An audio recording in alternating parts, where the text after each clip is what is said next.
श्रीमान वेंकटनाथार्य कवितार्किकेसरी वेदांताचार्यवर्यो मे सन्निधत्तां सदा हृदि लक्ष्मीनाथसमारम्भां नाथयामुनाध्यमाम् अस्मदाचार्यपर्यन्तां वन्दे गुरुपरम्परां यो नित्यमच्युतपदाम्बुजयुग्मरुक्मौ यामोहतस्तदितराणि तृणागमेने अस्मद्गुरोर्भगवतोऽस्य दयैकसिन्धोः रामानुजस्य चरणौ शरणं प्रपद्ये श्रीमद्वेदान्तरामानुजमधिकरुणालब्धवेदान्तयुग्मं श्रीमच्छ्रीवासयोगीश्वरगुरुपदयो रक्षितस्वात्मभारम् श्रीमच्छ्रीरङ्गनाथाह्वयमुनिकृपया प्राप्तमोक्षाश्रमन्तं श्रीमद्वेदान्तरामानुजमुनिमपरं संश्रये देशिकेन्द्रं श्रीमते वेदान्तरामानुजमहादेशिकाय नमः श्रीमते श्रीनिवासरामानुजमहादेशिकाय नमः श्रीमते रङ्गरामानुजमहादेशिकाय नमः श्रीमते वराहमहादेशिकाय नमः।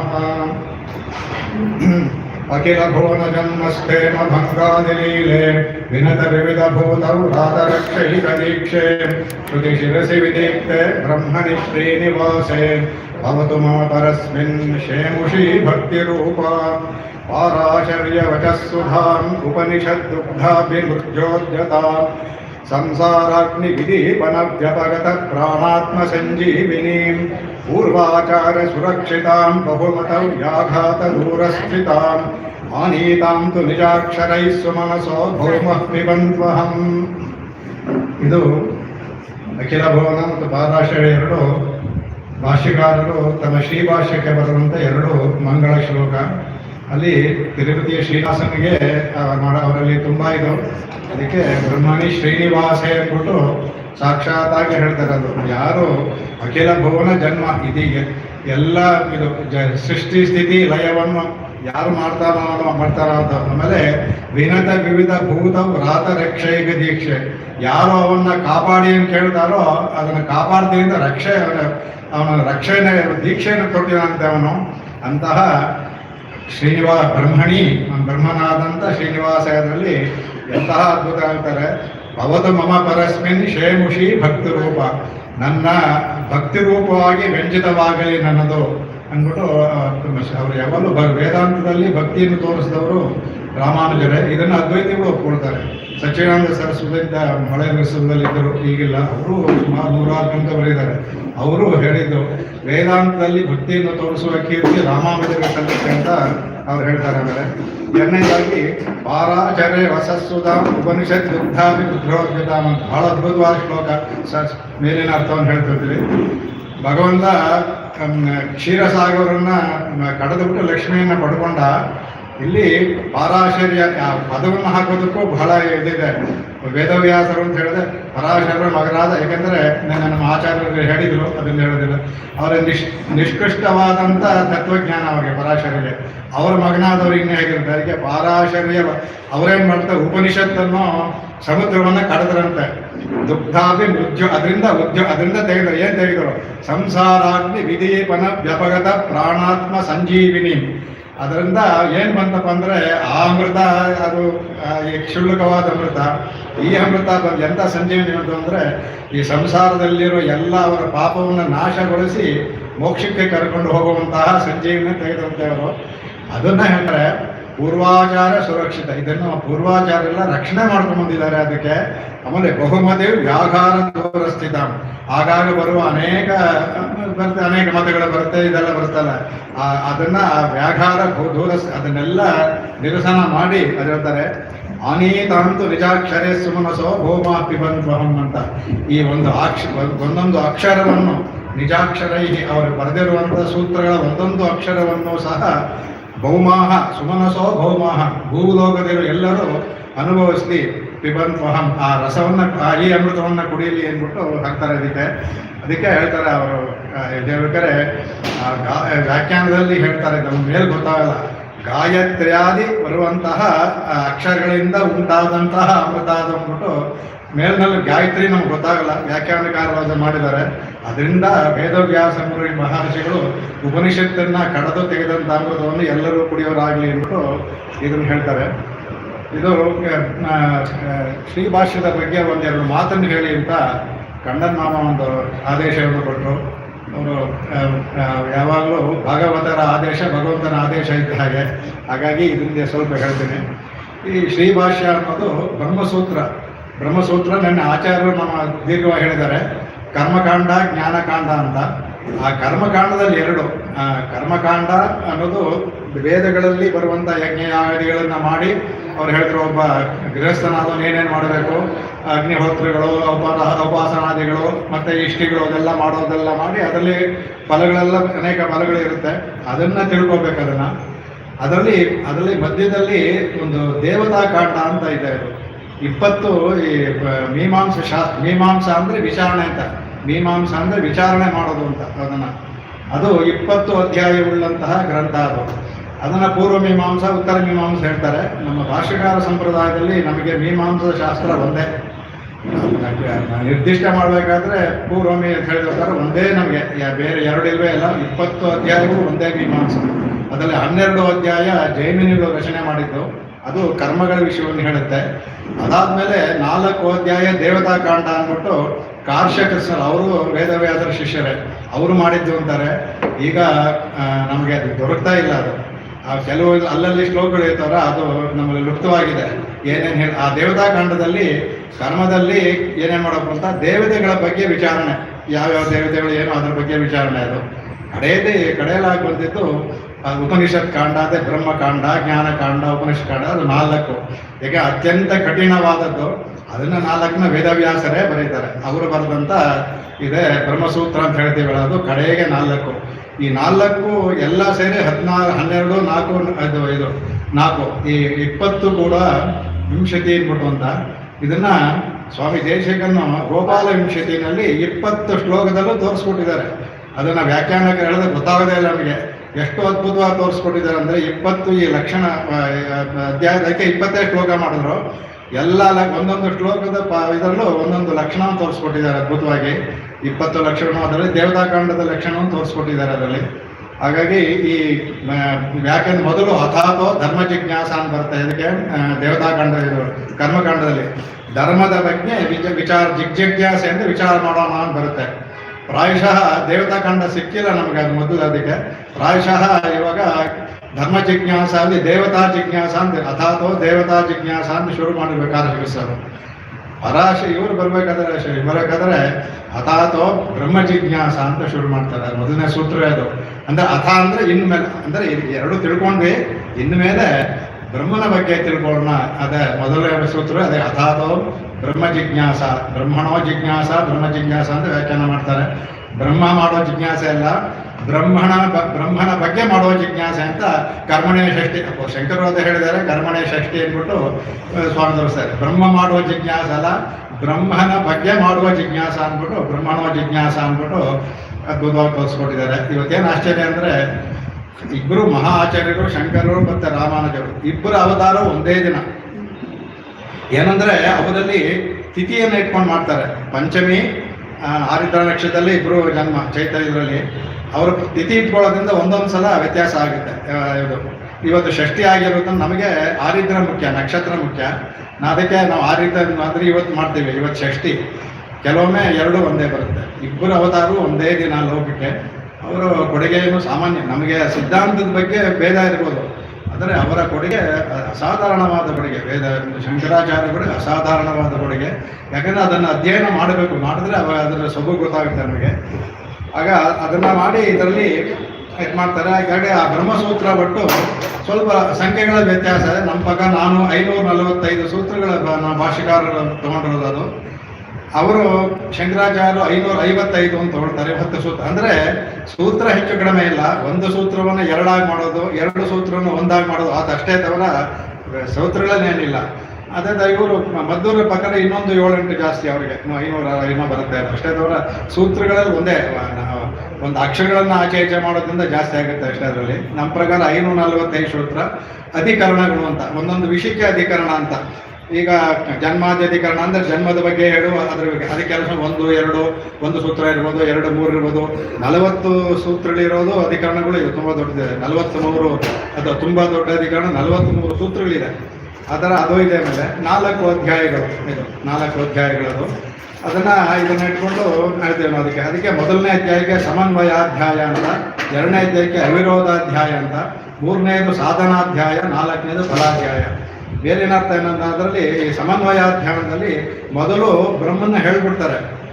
ಅಥಾತೋ ಬ್ರಹ್ಮ ಜಿಜ್ಞಾಸ ಅಂದ್ಬಿಟ್ಟು ಬ್ರಹ್ಮನ ಲಕ್ಷಣ ಅಂದ್ಬಿಟ್ಟು ಜನ್ಮಾದ್ಯಚೇತಃ ಅಂತ ಬ್ರಹ್ಮದ ಲಕ್ಷಣವನ್ನು ಹೇಳ್ಬಿಡ್ತಾರೆ ಅವರು.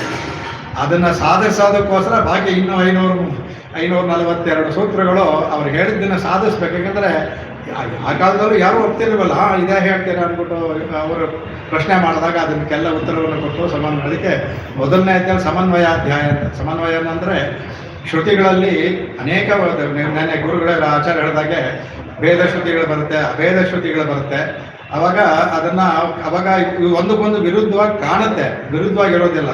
ಅದಕ್ಕೆ ಘಟಕಶ್ರುತಿ ಅಂದ್ಬಿಟ್ಟು ಅಂತ. ಅದಕ್ಕೆ ಇವರು ಭಾಷೆಗಾರರು ಉಪನಿಷತ್ತಿಗೆ ಭಾಷೆ ಬರೆಯಿಲ್ಲ, ವೇದಾಂತ ಸಂಗ್ರಹ ಅಂತ ಬರೋದು. ಅದರಲ್ಲಿ ಹೇಳಿದ್ರು, ಒಂದು ಫಾರ್ಮುಲಾ ಥರ ಕೊಟ್ಬಿಟ್ರು.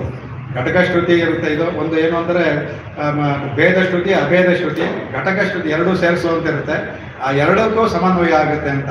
ಅವರೇನು ಮಾಡ್ತಾರೆ, ಭೇದ ಶ್ರುತಿ ತಗೊಳ್ಳೋರು ಇದರಲ್ಲಿ ಅವರು ಅಭೇದ ಶ್ರುತಿಯನ್ನು ಗೌಣ ಅಂತ ತಗೊಳ್ತಾರೆ, ಅಭೇದ ತಗೊಳ್ಳು ಭೇದ ಶ್ರುತಿ ಗೌಣ ಅಂತ ತಗೊಳ್ತಾರೆ. ನಮ್ಮ ಇದರಲ್ಲಿ ಏನು ಅಂದರೆ ಎಲ್ಲವೂ ಬೇಕೆ, ಯಾವುದೂ ಗೌಣವಿಲ್ಲ. ಏಕೆಂದರೆ ಎಲ್ಲವೂ ಮುಖ್ಯವಾದ ವ್ಯಾಖ್ಯಾನ ಮಾಡುವಾಗ ಬರುತ್ತೆ, ಅದರಲ್ಲಿ ಶ್ರುತಿ ಸ್ಮೃತಿ ಲಿಂಗ ಆಖ್ಯಾನ ಬರುತ್ತೆ. ಯಾವಾಗ ಗೌಣ ಅಂತ ತಗೊಳ್ತೀವಿ ಅಂದರೆ ಕೆಲವು ಸಮಯ ಕಥೆ ಹೇಳುತ್ತೆ, ವೇದದಲ್ಲಿ ನಮ್ಗೆ ತಿಳಿಸ್ಕೊಡಿಸೋದಕ್ಕೆ ಕಥೆ ಹೇಳುತ್ತೆ. ಅದಕ್ಕೆ ಕಥೆ ಥರ ನಮಗೆ ಆಖ್ಯಾನಗಳು ಅಂದರೆ ನಮ್ಮ ಬುದ್ಧಿ ನಾವೆಲ್ಲ ಅಲ್ಬರು ಅನ್ನೋದಕ್ಕೆ ಕಥೆ ಹೇಳಬೇಕಾದ್ರೆ ಒಂದನ್ನು ಹೊಗಳಬೇಕಾದ್ರೆ ಇನ್ನೊಂದು ತೆಗಳುತ್ತೆ. ಅದು ಆವಾಗ ತೆಗೆಯೋದು ಉದ್ದೇಶ ಅಲ್ಲ, ಅದು ಗೌಣ. ಇದನ್ನು ಹೊಗಳೋದು ಉದ್ದೇಶ ಅಂದ್ಬಿಟ್ಟು ಆವಾಗ ಇದು ಆವಾಗ ತಗೋಬೇಕು. ಅದು ನಾವು ತೆಗೊಳ್ಳೋದು ಉದ್ದೇಶ ಅಲ್ಲ. ಈಗ ಅಗ್ನಿಹೋತ್ರದಲ್ಲಿ ಅದರಲ್ಲಿ ಸೂರ್ಯೋದಯಕ್ಕೆ ಮುಂಚೆ ಮಾಡುವಂಥ ಅಗ್ನಿಹೋತ್ರ, ಸೂರ್ಯೋದಯ ಆದಮೇಲೆ ಉದಿತೇ ಜುಹೋತಿ ಅನುದಿತೇ ಎರಡು ಶ್ರುತಿ ಹೇಳುತ್ತೆ. ಆ ಉದಿತೇ ಜುಹೋತಿ ಅಂದರೆ ಸೂರ್ಯೋಸ್ತ ಆದಮೇಲೆ ಮಾಡಬೇಕು ಅಗ್ನಿಹೋತ್ರ ಅಂತ. ಸಾಧಾರಣ ಎಲ್ಲರೂ ಅದೇ ಇಟ್ಕೊಂಡಿದ್ದಾರೆ, ಉದಿತೇ ಜುಹೋತಿನ ಇಟ್ಕೊಂಡಿದ್ದಾರೆ. ಆಗ ಅನುದಿತೇ ಜುಹೋತಿಗೆ ಕಮ್ಮಿ ತೆಗಳುತ್ತೆ. ಅನುದಿತೇ ಜುಹೋತಿ ಹೇಳ್ಬೇಕಾದ್ರೆ ಉದಿತೇ ಜುಹೋತಿ ತೆಗಳುತ್ತೆ. ಅಂದ್ರೆ ಅಲ್ಲಿ ಉದ್ದೇಶ ತೆಗಳೋದಲ್ಲ, ಇದಕ್ಕೆ ಹಿರಿಮೆ, ಇದನ್ನ ಮಾಡು ಇದಕ್ಕೆ ಅಂತ ತೋರಿಸೋದಕ್ಕೋಸ್ಕರ ಅದಕ್ಕೆ ಅನೇಕ ಕಥೆಗಳ ಥರ ಬರುತ್ತೆ. ಕಣ್ಣು ಮಾತು, ಕಿವಿ ಮಾತು ಮಾತಾಡ್ಕೊಂತ ಬರುತ್ತೆ. ಮಾತಾಡೋದಲ್ಲ, ನಮಗೆ ತಿಳಿಕೊಡಿಸೋದಕ್ಕೋಸ್ಕರ ಹೇಳುವಂಥದ್ದು. ಗರ್ಮನಲ್ಲಿ ಹೋದ್ರು ಕಣ್ಣು ಹೇಳ್ತು ಕಿವಿ ಹೇಳ್ತು ಅಂತಂದ್ರೆ ಅದು ನಮಗೆ ಕಥೆ ತಿಳಿಸೋದಕ್ಕೋಸ್ಕರ ಆಖ್ಯಾತವನ್ನು ಹೇಳೋದಕ್ಕೆ ಬರುತ್ತೆ. ಅದು ಆವಾಗ ಗೌಣ ಇದು ತಗೋಬೇಕೆ ತೋರ ಎಲ್ಲ ಮಂತ್ರಗಳು ನಮ್ಮ ಇದರಲ್ಲಿ. ಹಾಗಾಗಿ ನಮ್ಮ ಸಿದ್ಧಾಂತ ಯಾಕೆ ವಿಶಿಷ್ಟಾದ್ವೈತ ಸಿದ್ಧಾಂತ ವಿಶೇಷ ಅಂದರೆ, ಈ ಶಂಕರದು ಹೇಳ್ತೀನಿ, ಅವರೆಲ್ಲ ಮೊದಲು ನಿರ್ಣಯ ಮಾಡಿಬಿಟ್ರು ಸಿದ್ಧಾಂತವನ್ನು. ಅವರು ಮೊದಲು ಸಿದ್ಧಾಂತ ಅವರು ಮಾಡ್ತಾರೆ, ಅವರು ಅಧ್ಯಾಸಾಧ್ಯಾಯ ಅಂತಾನೆ ಶಂಕರರು ಮೊದಲು ಅಧ್ಯಾಸ ಹೇಳ್ಬಿಡ್ತಾರೆ. ಅಧ್ಯಾಸ ಅಂದರೆ ಆರೋಪಣ ಮಾಡ್ಕೋಬೇಕು. ಇಲ್ಲ ನಾವು ಇದೀವಿ ಅಂತ ಆರೋಪಣ ಮಾಡಿಕೊಂಡು ಆಮೇಲೆ ಇಲ್ಲ ಅಂತ ತಿಳ್ಕೊಳ್ಳಿ ಅಂದ್ಬಿಟ್ಟು ಮತ್ತೆ ಹೇಳ್ಬಿಟ್ಟು ಇದ್ರ ಪ್ರಕಾರ ನಾನು ವ್ಯಾಖ್ಯಾನ ಮಾಡ್ತೀನಿ ಅಂತ ಹೇಳ್ತಾರೆ. ಭಾಷೆಕಾರ ನಮ್ದೇನು ಅಂದರೆ ಇದು ರಿಸಲ್ಟೆಂಟ್ ಡಿರೈವೇಟಿವ್ ವಿಶಿಷ್ಟಾದ್ವೈತ. ಶ್ರುತಿನಲ್ಲಿ ಏನು ಹೇಳಿದ್ರೆ ಎಲ್ಲ ಸಮನ್ವಯ ಮಾಡ್ಕೊಂಡು ಹೋಗ್ತೀವಿ. ಒಂದು ಕೆತ್ತನೆ ಏನೋ ಒಂದು ಗೊತ್ತಿಲ್ಲ, ಹೇಳಿದ್ರೆ ಕೆತ್ಕೊಂಡು ಹೋಗ್ತೀವಿ. ಕಡೆಗೆ ಏನು ಬರುತ್ತೋ ಅದು ವಿಶಿಷ್ಟಾದ್ವೈತ ಅಂದ್ಬಿಟ್ಟು ನಮ್ಮದು ಡಿರೈವ್ಡ್ ನಮ್ಮದು ಮೊದಲೇ ಮಾಡಿ ಆಮೇಲೆ ಅದಕ್ಕೆ ಪ್ರಕಾರ ಹೇಳೋದಲ್ಲ. ಹಾಗಾಗಿ ಇದು ಬರುತ್ತೆ. ಅಲ್ಲಿ ದ್ವೈತ ಅನ್ನುವಾಗ ಅವ್ರು ಇದನ್ನ ಇಟ್ಕೊಂಡು ಹೇಳ್ಕೊಂಡು ಹೋಗ್ತಾರೆ. ನಮಗೆ ಎರಡೂ ಬೇಕು, ದ್ವೈತವೂ ಬೇಕು ಅದ್ವೈತವೂ ಬೇಕು. ಯಾವಾಗ ದ್ವೈತ ತತ್ವಮಸಿನೂ ನಾವು ಒಪ್ಕೊಳ್ತೀವಿ, ನಾವು ಅತತ್ವಮಸಿ ಅಂತ ಹೇಳೋದಿಲ್ಲ. ಅದು ಅರ್ಥ ಮಾತ್ರ ಬೇಡ ಇರಬೇಕಾದ ವಿಷಯ ಹೇಳ್ಕೊಂಡು ಹೋಗ್ತೀವಿ. ಅದನ್ನು ತೋರಿಸ್ಕೊಟ್ಟವರು ನಮ್ಮ ಭಾಷೆಕಾರರು. ಅವರಲ್ಲಿ ಹೋಗಿ ಸರಸ್ವತಿದಲ್ಲೇ ಅವ್ರು ಹೇಳ್ದ ಕಣ್ಣಮಾಮ ಹೇಳ್ಕೊಳ್ಳೋದ್ರಿಂದ ವಿಷಯ ಜಾಸ್ತಿ ಹೇಳೋದಿಲ್ಲ. ಅಲ್ಲಿ ಹೋಗಿ ಕಷ್ಟಪಟ್ಟು ಬೋಧಾಯನ ವೃತ್ತಿ 60,000 ಶ್ಲೋಕಗಳು ಬೋಧಾಯನ ವೃತ್ತಿ ಇಲ್ಲ ನಮ್ಮ ಹತ್ರ ಇರೋದು. ಎಷ್ಟು ಚೆನ್ನಾಗಿತ್ತು ಅದಲ್ಲೇ ಅವ್ರು ನೋಡ್ಕೊಂಡ್ಬಂದು. ಅವಾಗ ಏನು ಮಾಡ್ತಾರೆ, ಅದನ್ನು ಟಂಕ ದ್ರವಿಡ ಗುಹದೇವ ಅವರು ಅದನ್ನು ಚಿಕ್ಕದು 6,000 ಶ್ಲೋಕ ಮಾಡ್ತಾರೆ. ಅದನ್ನು ಚಿಕ್ಕದು ಮಾಡಿದ್ದನ್ನು ಅದನ್ನು ಇಟ್ಕೊಂಡು ಇವರು ಆ ವೃತ್ತಿಯನ್ನು ಅದನ್ನು ಇಟ್ಕೊಂಡು ನಮ್ಮ ಇದು ಬೋಧಾಯನ ವೃತ್ತಿ ಮೇಲೆ ಮಾಡುವಂಥದ್ದು. ಅದನ್ನು ಒಂದು ಯಾವ ಥರ ಮಾಡ್ಕೊಂಡು ಹೋಗ್ತಾರೆ ಅಂದರೆ, ಒಂದು ಸೂತ್ರಕ್ಕೂ ನಮಗೆ ಮೇಲೆ ಏನು ಗೊತ್ತಾಗಲ್ಲ, ಒಳ್ಳೆ ಸರಪಳಿ ಥರ ಕೋಣಿಸಿ ತೊಗೊಂಡು ಹೋಗ್ತಾರೆ. ಒಂದು ಜಾಸ್ತಿ ಒಂದು ತುಂಬ ದೊಡ್ಡ ವಿಜ್ಞಾನಿ ಅಂದರೆ ರೆಡಿ.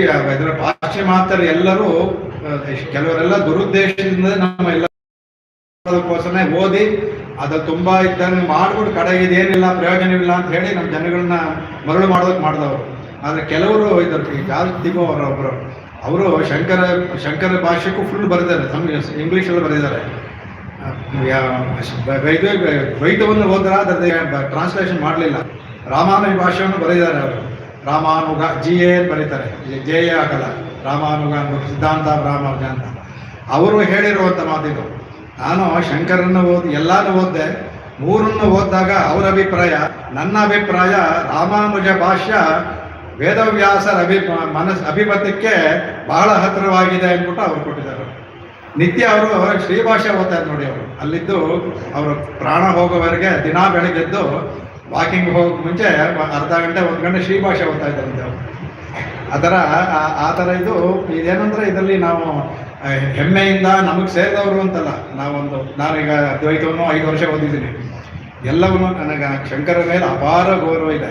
ಮಧ್ವ ಸಿದ್ಧಾಂತವನ್ನು ಸ್ವಲ್ಪ ಮಧ್ವಜ್ಞೆ ನೋಡ್ಕೊಂಡಿದ್ದೀನಿ, ಪೂರ್ಣವಾಗಿ ಓದಿಲ್ಲ, ಎಲ್ಲೆಲ್ಲಿ ಬೇಕು ನೋಡ್ಕೊಂಡಿದ್ದೀನಿ. ಆದರೆ ಸಮಂಜಸವಾಗಿ ವ್ಯಾಖ್ಯಾನ ಇರೋದು ಭಾಷೆ ನಮ್ಮ ರಾಮಾನುಜಾಚಾರ್ಯದಂತ. ಇದನ್ನು ನಾನು ಹೇಳೋದಿಲ್ಲ, ಪಂಡಿತರತ್ನ ಅಂತ ಇದ್ದಂಥ ನಮ್ಮ ಕೊತ್ತಿಮಂಗಲಂ ಶ್ರೀನಿವಾಸ, ಕೊತ್ತಿಮಂಗಲ ವರದಾಚಾರ್ಯ ಮಹಾಜ್ಞಾನಿ, ಅವರಿಗೆ ಇದೆಲ್ಲ ಬಂತವರಿಗೆ. ಅವರು ಎಂಥ ಅಂದ್ರೆ ಅವರಿಗೆ ಎಲ್ಲವೂ ಸಹ ಶ್ರೀಭಾಷೆ ಎಲ್ಲ ಕೂತ್ಕೊಂಡು ಹಾಗೆ ಅಕ್ಷರಗಳಿಂದಲೇ ಹೇಳ್ತಾರೆ, ಅಷ್ಟು ಇದೆ ಅವರಿಗೆ.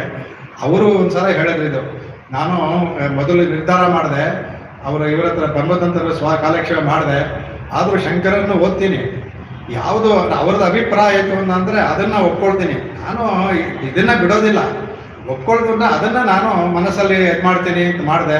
ಮೂರನ್ನು ಓದಿದೆ.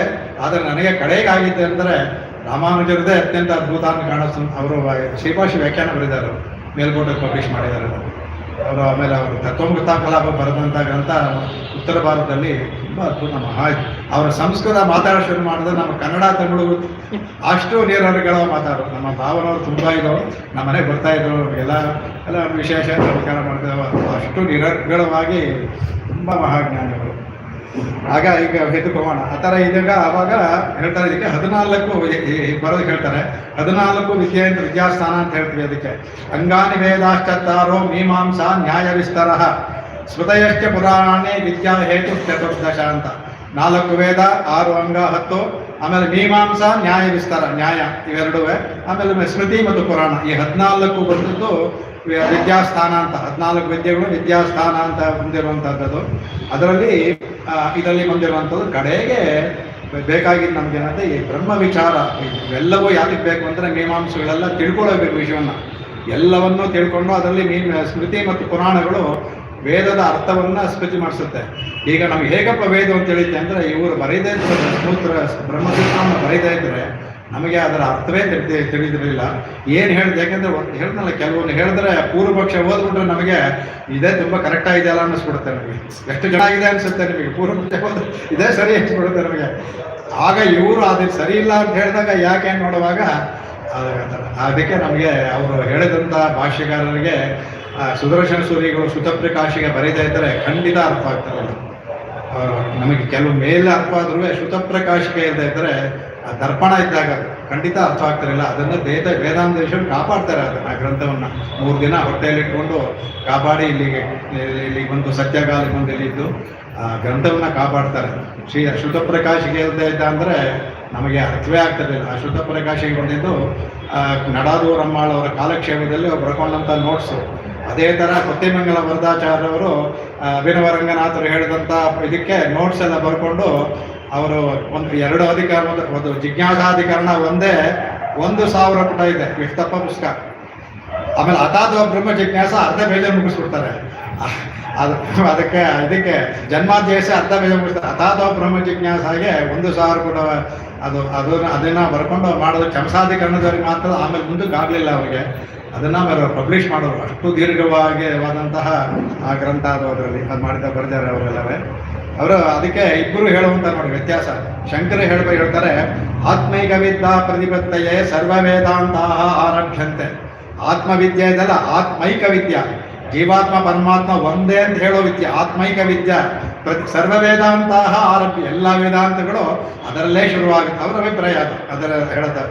ಅದಕ್ಕೆ ಯಥಾಚ ಅಯಮರ್ಥಃ ಸರ್ವೇಷಾಂ ವೇದಾಂತಾನಾಂ ತಥಾ ವಯಂ ಅಸ್ಯಾಂ ಶಾರೀರಿಕ ಮೀಮಾಂಸಾಯಾಃ ಪ್ರದರ್ಶಯಿಷ್ಯಾಮ. ನಾನು ಅದೇ ಥರ ಯಥಾಚ ಅಯಮರ್ಥ ಈ ಅದಲ್ಲೇ ಅಯಮರ್ಥ ಯುಷ್ಮದರ್ಥ ಅಂತ ಶುರು ಮಾಡ್ತಾರೆ. ಅಶ್ಮತ್ ಯುಷ್ಮತ್ ಬರುವಾಗ ಇಬ್ಬರು ಇರಬೇಕಲ್ಲ. ಆ ಯುಷ್ಮತ್ ಅಂತಾನೆ ಶುರು ಮಾಡ್ತಾರೆ ಅಧ್ಯಾಸದಲ್ಲಿ, ಅದು ಆರಂಭ ಮಾಡ್ಕೋಬೇಕು ಅಂತ. ಅದಕ್ಕೆ ಎಲ್ಲ ವೇದಾಂತಗಳು ಏನು ಹೇಳಿದ್ರೆ ಅದೇ ತರ ನಾವು ಏನು ಮಾಡ್ತೀವಿ, ಬ್ರಹ್ಮಸೂತ್ರದಲ್ಲಿ ಯಾರು ಬರೆದಾರೋ ಅದರಲ್ಲಿ ಶಾರೀರಿಕ ಮೀಮಾಂಸ ಅಂತಾನೆ ಭಾಷಿಕಾರರು ಬ್ರಹ್ಮಸೂತ್ರ ಶಾರೀರಿಕ ಮೀಮಾಂಸ ಅಂತ, ಆಮೇಲೆ ನಾವು ಬ್ರಹ್ಮಸೂತ್ರ ಅಂತ ಹೇಳೋಕೆ ಶುರು ಮಾಡಿದ್ವಿ. ಅವರು ಶಾರೀರ ಅಂತ ಆತ್ಮದ ಮೀಮಾಂಸೆ, ಅದು ಧರ್ಮದ ಮೀಮಾಂಸೆ ಆಯಿತು. ಈಗ ಆತ್ಮದ ಮೀಮಾಂಸೆ ಆಯ್ತು, ಈಗ ಶಾರೀರಿಕ ಮೀಮಾಂಸ ಅಂತಲೇ ಹೆಸರಿದೆ ಕರ್ಮ ಜ್ಞಾನಕಾಂಡಕ್ಕೆ. ಪ್ರದರ್ಶಿಷ್ಯಾಮ, ನಾನು ತೋರಿಸ್ಕೊಡ್ತೀನಿ ಅಂದರೆ ಎಲ್ಲೋ ಆತ್ಮೈಕವನ್ನೇ ಹೇಳುತ್ತೆ ಅಂತ ತೋರಿಸ್ಕೊಡ್ತೀನಿ ಅಂತ ಅವ್ರು ಶುರು ಮಾಡ್ತಾರೆ. ಅವರು ಅದೇ ನಮ್ಮ ಭಾಷಿಕಾರ ಶುರು ಮಾಡಿ ವ್ಯತ್ಯಾಸ ಮಾಡೋದಕ್ಕೆ ಇವ್ರು ಹೇಳ್ತಾರೆ ಭಗವದ್ಬೋಧಾಯನ ಕೃತಾಂ ವಿಸ್ತೀರ್ಣ ಬ್ರಹ್ಮಸೂತ್ರ ವೃತ್ತಿಂ ಪೂರ್ವಾಚಾರ್ಯ ಸಂಚಿಕ್ಷಿಪು. ಅವ್ರು ಬರೆದಂಥ ವಿಸ್ತೀರ್ಣವಾದನ್ನ ಪೂರ್ವಾಚಾರ್ಯ ಗುಹ ದ್ರವಿಡ ಗುಹದೇವ ಅವರೆಲ್ಲ ಮಾಡಿದ್ರು. ಅದಕ್ಕೆ ತನ್ಮತಾನುಸಾರೇಣ ಸೂತ್ರಾಕ್ಷರಾಣಿ ವ್ಯಾಖ್ಯಾಸ್ಯಂತೆ, ಅವರ ಮತಕ್ಕನುಸಾರವಾಗಿ ಸೂತ್ರಗಳ ಅಕ್ಷರಗಳು ವ್ಯಾಖ್ಯಾನಿಸಲ್ಪಡುತ್ತದೆ. ನಾನು ಮಾಡ್ತೀನಿ ಅಂತ ಹೇಳೋದೇ ನಾನು. ವ್ಯಾಖ್ಯಾಸ್ಯಾಮ ಅಂದ್ರು ಇವರು, ಪ್ರದರ್ಶಯಿಷ್ಯಾಮ ಅಂದರು, ಇವರು ವ್ಯಾಖ್ಯಾಸ್ಯಾಮ ಅಂಬೋದಾಯ್ತು. ವ್ಯಾಖ್ಯಾಸ್ಯಂತೆ ಅಂತಂದರು. ಆ ಥರ ವ್ಯಾಖ್ಯಾನ ಅಂದರೆ ನಂದೇನೂ ಇಲ್ಲ, ಅವ್ರು ಹೇಳಿದ್ದನ್ನು ಹೇಳ್ತೀನಿ ಅಂತ ನೈಚ್ಛಾನುಸಂಧಾನ ಆ ಥರ ಶುರುವಾಗುತ್ತೆ ಅದು ಕಡೆಗೆ. ಅದರಲ್ಲಿ ಇವಾಗ ನಮಗೇನಂದರೆ ತುಂಬ ವಿಸ್ತೀರ್ಣವಾದ ಅವ್ರು ಹೇಳಿದ್ರಂತ ನಾನು ಈ ಬ್ರಹ್ಮಸೂತ್ರದ ಬಗ್ಗೆ ಇಷ್ಟು ಹೇಳಿದೆ. ಇನ್ನು ನಾವು ಕಡೆಗೆ ಬಂದು ಮೋಕ್ಷ ಹೋಗುವವರೆಗೂ ಅದ್ರಲ್ಲಿ ಯಾತಕ್ಕಪ್ಪ ಇದರಲ್ಲಿ ಪ್ರಪತ್ತಿಯ ಬಗ್ಗೆ ಎಲ್ಲೂ ಬರೋದಿಲ್ಲ. ಯಾಕೆಂದರೆ ಎಲ್ಲೆಲ್ಲಿ ಸಂದೇಹ ಇದೋ ಅದು ಮಾತ್ರ ತೊಗೊಂಡಿದ್ದಾರೆ ಅವರು. ಸಂದೇಹ ಇದ್ದದ್ದು ಯಾಕೆ ತಗೋಬೇಕು? ಸಂದೇಹ ಇದ್ದಿರ್ತಾನೆ ಹೇಳಬೇಕು. ಎಲ್ಲೆಲ್ಲಿ ಸಂದೇಹ ಬರುತ್ತೋ ಅದಕ್ಕೆ ಮಾತ್ರ ಸೂತ್ರಗಳು ಮಾಡಿದ್ದಾರೆ. ಸಂದೇಹದ ವಿಷಯಗಳು ವ್ಯಾಖ್ಯಾನ ಮಾಡೋಕ್ಕೆ ಹೋಗಿಲ್ಲ. ಹಾಗಾಗಿ ಪ್ರಪತ್ತಿಯಲ್ಲಿ ಸಂದೇಹವೇ ಇಲ್ಲ, ಕೊಡ್ತಾನೆ ಭಗವಂತ, ಅದಕ್ಕೆ ವ್ಯಾಖ್ಯಾನ ಮಾಡೋದು ಅಂತ ಅದಕ್ಕೆ ಯಾವ ಸೂತ್ರವೂ ಮಾಡಲಿಲ್ಲ ಅವರು. ಯಾಕೆ ಇದರಲ್ಲಿ 32 ಬ್ರಹ್ಮವಿದ್ಯೆಗೆ ಯಾಕೆ ಮಾಡೋದು ಅಂದರೆ ಒಂದೇ ಹೆಸರಿಂದ 2-3 ವಿದ್ಯೆ ಬರುತ್ತೆ. ಬೃಹದಾರಣ್ಯಕದಲ್ಲೂ ಅದೇ ಒಂದು ಬರುತ್ತೆ, ಆದರೆ ಬೇರೆ ಬೇರೆ ಇರುತ್ತೆ. ಹೆಸರು ಒಂದೇ ಇರುತ್ತೆ, ಆದರೆ ವಿದ್ಯೆ ಬೇರೆ.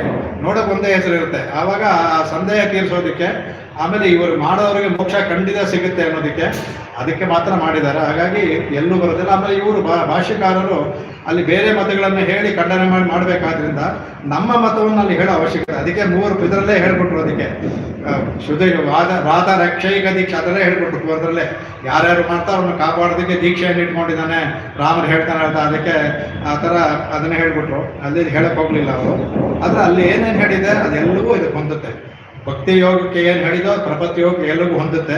ಅದನ್ನು ಸ್ವಾಮಿ ದ್ವೇಷಿಕ ತಗೊಂಡು ರಹಸ್ಯತ್ರಯ ಸಾರದಲ್ಲಿ ಅದೆಲ್ಲವೂ ತೊಗೊಂಡಿದ್ದಾರೆ. ಅದಕ್ಕೆ ಈಗ ಮುಖ್ಯವಾಗಿ ನಾವು ಇದರಲ್ಲಿ ತಗೊಳ್ಳುವಂತಹದ್ದು 2-3 ನಾನು ಚಾಂದೋಗ್ಯ ಅದರಲ್ಲಿ ಬೃಹದಾರಣ್ಯಕ ಚಾಂದೋಗ್ಯೋಪನಿಷತ್ತು ಹೇರಳವಾಗಿ ಅವರು ವ್ಯಾಖ್ಯಾನ ಸಪರೇಟ್ ಉಪನಿಷತ್ ಬರೆದಿದ್ರು.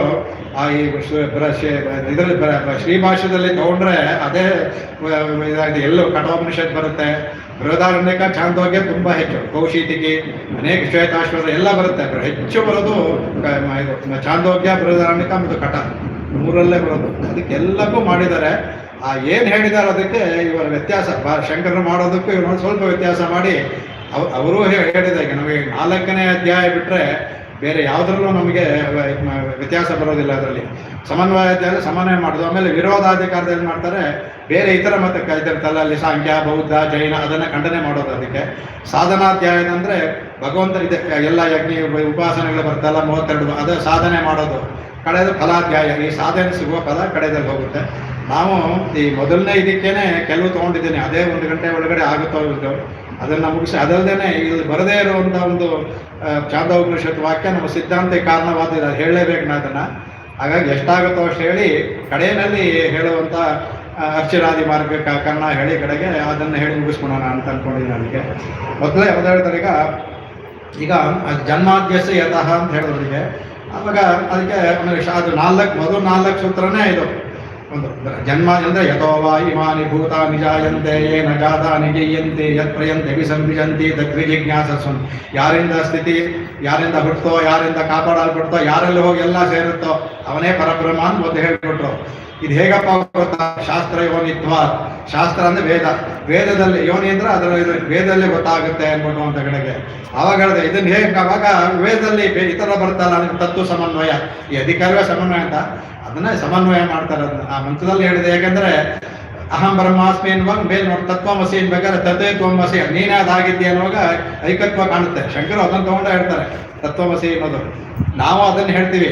ಆದರೆ ನೀವು ಅದು ಮಾತ್ರ ತಗೊಂಡಿದೆ ತತ್ವಮಸಿ ಅಂತ ಮೊದಲು ಹೇಳ್ತಾನೆ ಅದಕ್ಕೆ ಸದೇವ ಸೌಮ್ಯಮಗ್ರ ಆಸೀತ್ ಏಕಮೇವಾದ್ ದ್ವಿತೀಯಂ ತದೈಕ್ಷತ ಬಹುಸ್ಯಾಂ ಪ್ರಜಾಯೇಯ ಅಂತ ಹೇಳಿದ್ರು ಅದನ್ನೇ ಬಿಟ್ಬಿಟ್ರಲ್ಲ. ಅಂತ ಬ್ರಹ್ಮ ಹೇಳಿ ಅಂತ ಅವನು ನೀನಾಗಿದೆ ಅಂತ ಹೇಳಬೇಕಾದ್ರೆ ಅದು ಒಂದೇ ಆಗಿದ್ರೆ ಹೇಳಕ್ ಸಾಧ್ಯವೇ ಇಲ್ಲ. ಅದು ಅವ್ರು ಅದು ಮಾತ್ರ ತೋರಕ್ಕೆ ಅವ್ರಿಗೆ ಅನುಕೂಲ ಆಗುತ್ತಲ್ಲ. ತತ್ವಮಸಿ ಅಹಂ ಬ್ರಹ್ಮಾಸ್ಮಿ ನಾನೇ ದೇವ ಇದನ್ನ ಆವಾಗ ಏನೋ ಸಮನ್ವಯ ಆಗ್ತಾನೆ. ಆವಾಗ ಇದನ್ನ ಹೇಳ್ತಾರೆ ಅದಕ್ಕೆ ಆ ಒಂದು ಅನ್ನೋದೇ ಒಂದು ನಾವು ಒಪ್ಕೊಳ್ತೀವಿ.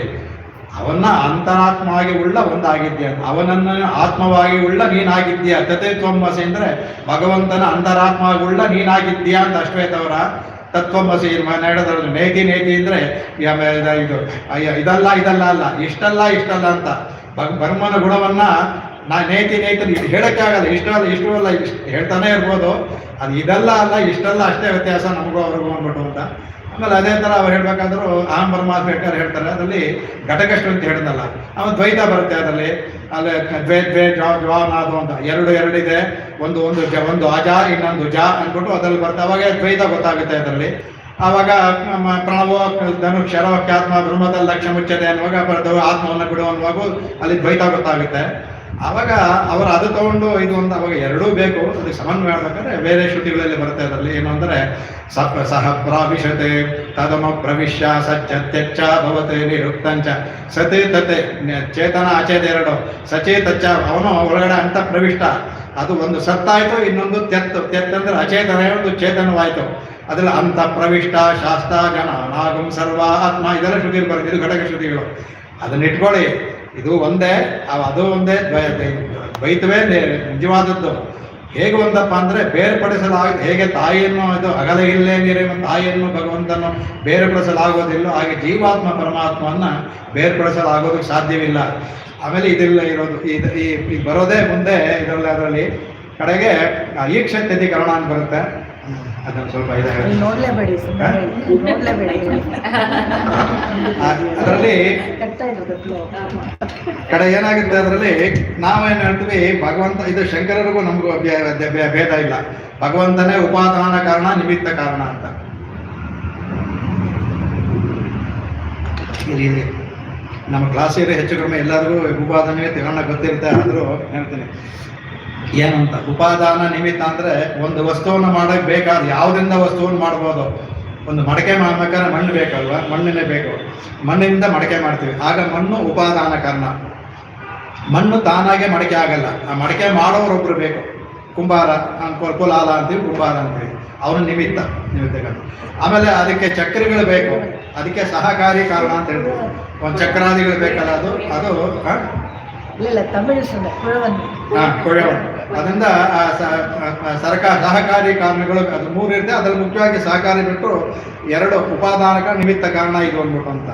ಇದರಲ್ಲಿ ನಾವು ಶಂಕರರು ನಮಗೆ ವ್ಯತ್ಯಾಸ ಇಲ್ಲ. ನಾವು ಹೇಳೋದು ಭಗವಂತನೇ ಉಪಾದಾನ ಕಾರಣ, ಭಗವಂತನೇ ನಿಮಿತ್ತ ಕಾರಣ. ಇದರಲ್ಲಿ ಬರುತ್ತೆ. ಅದರಲ್ಲಿ ಸಾಂಖ್ಯರು ಇವರೆಲ್ಲವೇ ಅವರ ವಿಷಯಕ್ಕೆ ಏನು ಮಾಡ್ತಾರೆ, ಅವರು ಭಗವಂತ ಬರೀ ನಿಮಿತ್ತ ಇದು ಮಾತ್ರ ಅಷ್ಟೇ, ಉಪಾದಾನ ಕಾರಣ ಸಾಧ್ಯವಿಲ್ಲ. ಅವರು ಪ್ರಕೃತಿ ಅಂತ ಹೇಳ್ತಾರೆ. ಪ್ರಕೃತಿ ಅನ್ನೋದು ಪ್ರಧಾನ ಅಂತ ಹೇಳ್ತಾರೆ. ಅವ್ರಿಗೆ ಪ್ರಕೃತಿಗೆ ಅವರು ಪ್ರಧಾನ ಅಂತ ಹೇಳ್ತಾರೆ. ಪ್ರಧಾನ ಅಂದ್ರೆ ಪ್ರಕೃತಿ ಅಂತ. ಪ್ರಕೃತಿನೇ ಉಪಾದಾನ ಕಾರಣ, ಪ್ರಕೃತಿಯಿಂದ ಹುಟ್ಟುತ್ತೆ ಅಂತ.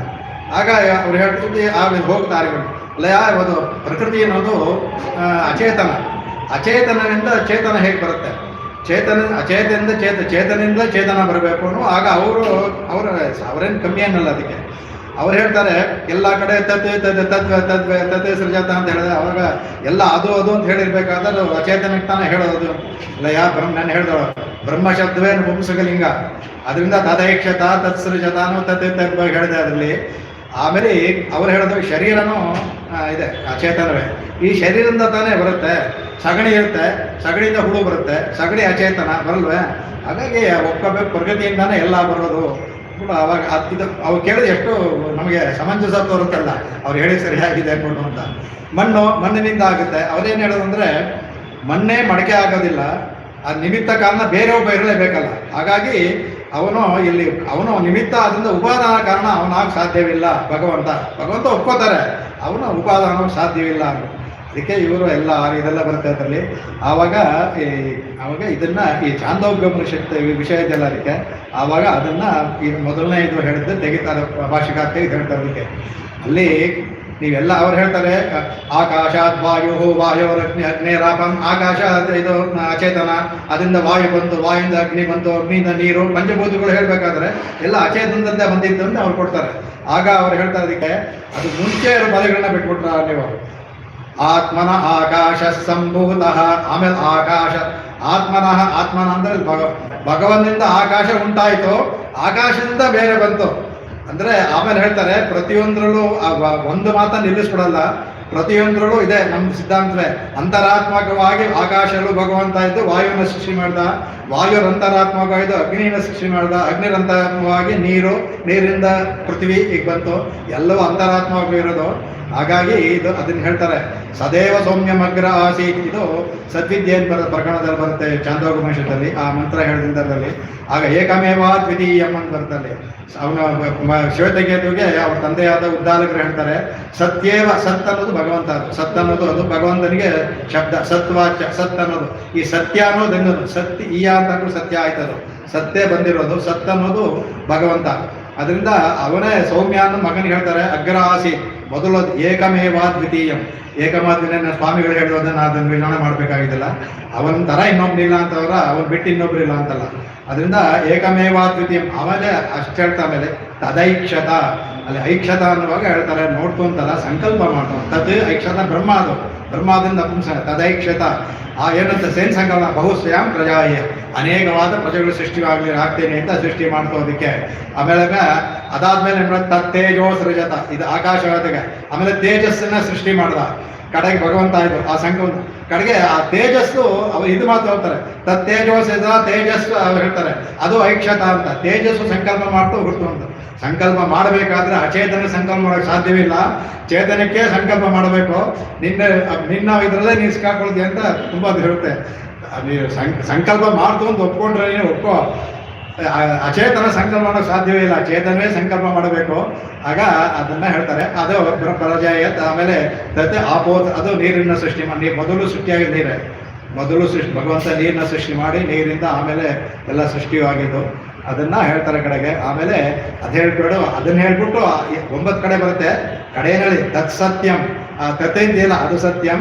ಸ ಆತ್ಮ ತತ್ವಮಸಿ ಶ್ವೇತಗೋ, ಸ ಆತ್ಮ ಬಿಟ್ಬಿಟ್ಟು ಆ ಭಗವಾನ್ ಇದೆಯಲ್ಲ ಸ ಆತ್ಮ, ಆ ಭಗವಂತ ಎಲ್ಲ ತತಿ ತ್ವಮಸಿ ಶ್ವೇತಗೇತೋ, ಅವನ ಅಂತರಾತ್ಮ ನೀನು ಉಳ್ಳವನಾಗಿದೆ ಅಂದ್ರೆ ನನ್ನಲ್ಲೂ ಇದ್ದಾನೆ, ನಿನ್ನಲ್ಲೂ ಇದ್ದಾನೆ, ಅಲ್ಲೂ ಇದ್ದಾನೆ, ಎಲ್ಲ ಕಡೆ ಇದ್ದಾನೆ ಅಂದ್ಬಿಟ್ಟು ಅವ್ರು ಹೇಳ್ತಾರೆ ಇದಕ್ಕೆ. ಅದಕ್ಕೆ ಅವ್ರು ಹೇಳ್ತಾರೆ. ಆಮೇಲೆ ಅದು ಈಕ್ಷತೆ ನಾ ಶಬ್ದ ಅಂತ ಇನ್ನೊಂದು ಸೂತ್ರ, ಅದರಲ್ಲಿ ಇದನ್ನೇ ತೆಗಿತಾರೆ. ಅದಕ್ಕೆ ನಾನು ಭಾಷಿಕಾರನ್ನ ಬ್ರಹ್ಮಸೂತ್ರದ ಹಾಗೆ ಬರ್ಕೊಂಡ್ಬಿಟ್ಟಿನಿ. ಅದಕ್ಕೆ ತೇಜ ಪ್ರಭೃತಿ ಸ್ವಪಿ ನ ಗೌಣ ವೀಕ್ಷಣಂ, ತೇಜ ಪ್ರಭೃತಿ ಶಬ್ದ ಇರಲಿ ತಚ್ಚರೀರಕಂ ಬ್ರಹ್ಮೈವ ಅಭಿಧೀಯತೆ. ಭಾಷಿಕಾರರು ಹೇಳೋದಕ್ಕೆ ತೇಜ ಪ್ರಭೃತಿ, ತೇಜ ಪ್ರಭೃತಿ ಇರೋದಲ್ಲ, ತೇಜ ಅಚೇತ ಅಂತ ಹೇಳೋದಕ್ಕೆ ನ ಗೌಣ, ಅದು ಗೌಣವಾದ ಈಕ್ಷಣೆ ಅಲ್ಲ, ಅದು ಗೌಣವಲ್ಲ. ಅದು ಆ ಈಕ್ಷಣೆಯೂ ಸಹ ಭಗವಂತನದಕ್ಕೆ. ಆ ತೇಜ ಪ್ರಭೃತಿ ಶಕ್ತಿ, ಆ ತೇಜ ಪ್ರಭೃತಿ ಶಬ್ದಗಳಿದೆಯಲ್ಲ, ತೇಜ ಮುಂದೆ ಬರೋ ಎಲ್ಲವೂ ತಚ್ಚರೀರಕ, ಆ ಭಗವಂತನ ಆತ್ಮನಾಗಿ ಉಳ್ಳಂತಹ ಬ್ರಹ್ಮ ಶಬ್ದಾಭಿಧೀಯತೆ. ಅದು ಎಲ್ಲ ತೇಜಸ್ಸು ಅಂದ್ರೆ ಬ್ರಹ್ಮ ಶಬ್ದವೇ, ಬ್ರಹ್ಮನನ್ನ ಅಂತರಾತ್ಮಗೊಳ್ಳೊಂದು ಶಬ್ದ ಅಂದ್ಬಿಟ್ಟು ಮುಗಿಸ್ತಾರೆ. ಇದರಿಂದ ತುಂಬಾ ಇದರಲ್ಲಿ ಈ ಥರ ಇನ್ನೂ. ಆಮೇಲೆ ತೈತ್ತಿರಿ ಉಪನಿಷತ್ ನಾ ಇಲ್ಲಿ ಬೃಹದಾರ ನಾನು ಚಾಂದೋಗ್ಯ ಹೇಳೋದ್ರಿಂದ ತೈತ್ತಿರಿಯನ್ನು ತೊಗೊಂಡು ಹೇಳ್ತಾ ಅದಕ್ಕೆ. ಆಮೇಲೆ ಅದನ್ನ ಹೇಳ್ತಾರೆ, ಅದನ್ನ ತಗೊಳ್ಳಿ ಮುಂದೆ ಅದೇ 6ನೇ ಅಧ್ಯಾಯದಲ್ಲಿ 3ನೇ ಇದರಲ್ಲಿ ಚಾಂದೋಪನಿಷತ್ ಬರ್ತದೆ. ಬಹಳ ಅದ್ಭುತವಾದ ಚಾಂದೋಗ್ಯೋಪನಿಷತ್ ಇಲ್ಲದೆ ಇದ್ರೆ ನಮಗೆ ಇವತ್ತು ಇದೇ ವೇದಾಂತವೇ ಇಲ್ಲ. ಅದಕ್ಕೆ ಅನೇನ ಜೀವ ಅದನ್ನು ತೋರಿಸ್ಕೊಡ್ತಾರೆ. ಇದರಲ್ಲಿ ಅನೇನ ಇದನ್ನು ಇವರಿಗೆ ದ್ವೈತಿಗಳು ಅದ್ವೈತಿಗಳು ತೋರಿಸ್ಕೊಡ್ತಾರೆ. ಅನೇನ ಜೀವೇನ ಆತ್ಮಾನು ಅನುಪ್ರವಿಶ್ಯ ನಾಮರೂಪೇ ವ್ಯಾಕರವಾಣಿ ಅಂತ ಚಂದೋಗದಲ್ಲಿ ಬರುತ್ತೆ. ಈ ಇದರಲ್ಲಿ ಬರೋದೇ ಅವರು ಅನೇನ ಜೀವೇನ ಆತ್ಮನ ಅನುಪ್ರವಿಶ್ಯ, ಅದು ಭಗವಂತನಿಂದ ಅನುಪ್ರವೇಶ, ಎಲ್ಲ ಜೀವಗಳು ಅನುಪ್ರವೇಶ ಮಾಡಿಬಿಟ್ಟು ಆ ಭಗವಂತ ಹೇಳ ನಾಮರೂಪೇ, ಒಂದು ನಾಮವನ್ನು, ನಾಮ ರೂಪ ನಾಮ ಅಂದ್ರೆ ಒಂದು ಶರೀರ ಅಂತ. ಇದಕ್ಕೆ ನಾಮ ಅಂದ್ರೆ ಮನುಷ್ಯ, ಚೈತನ್ಯಕ್ಕೂ ಸ್ಥಾವರ. ನಾವಿಡುವಂಥ ರಾಮಕೃಷ್ಣ ಆ ನಾಮ ಅಲ್ಲ, ಇವನು ಮನುಷ್ಯ, ಇದು ಪ್ರಾಣಿ, ಇದು ಪಕ್ಷಿ, ಅದು ನಾಮರೂಪೇ ವ್ಯಾಕರಣವಾಣಿ.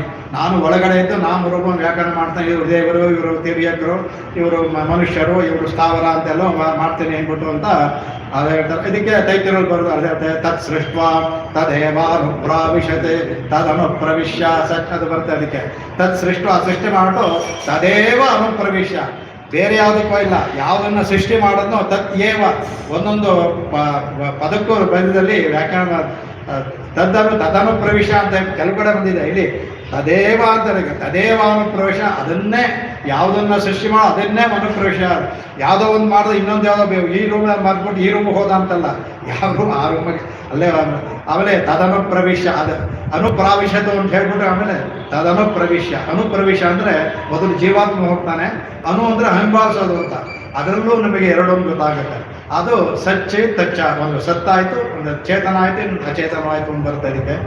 ಅದನ್ನು ಹೇಳ್ತಾರೆ ಕಡೆಗೆ. ಆಮೇಲೆ ಅದನ್ನು ಹೇಳ್ತಾರೆ ಕಡೆಗೆ. ಇದನ್ನು ನೀವು ಇನ್ನೊಂದು ಅದ್ಭುತವಾಗಿ ಕಡೆಗೆ ಇದು ಅದರಲ್ಲೇ ಅರ್ಥ ಹೊಟ್ಟೋಗ್ತಾರೆ ಅವರು.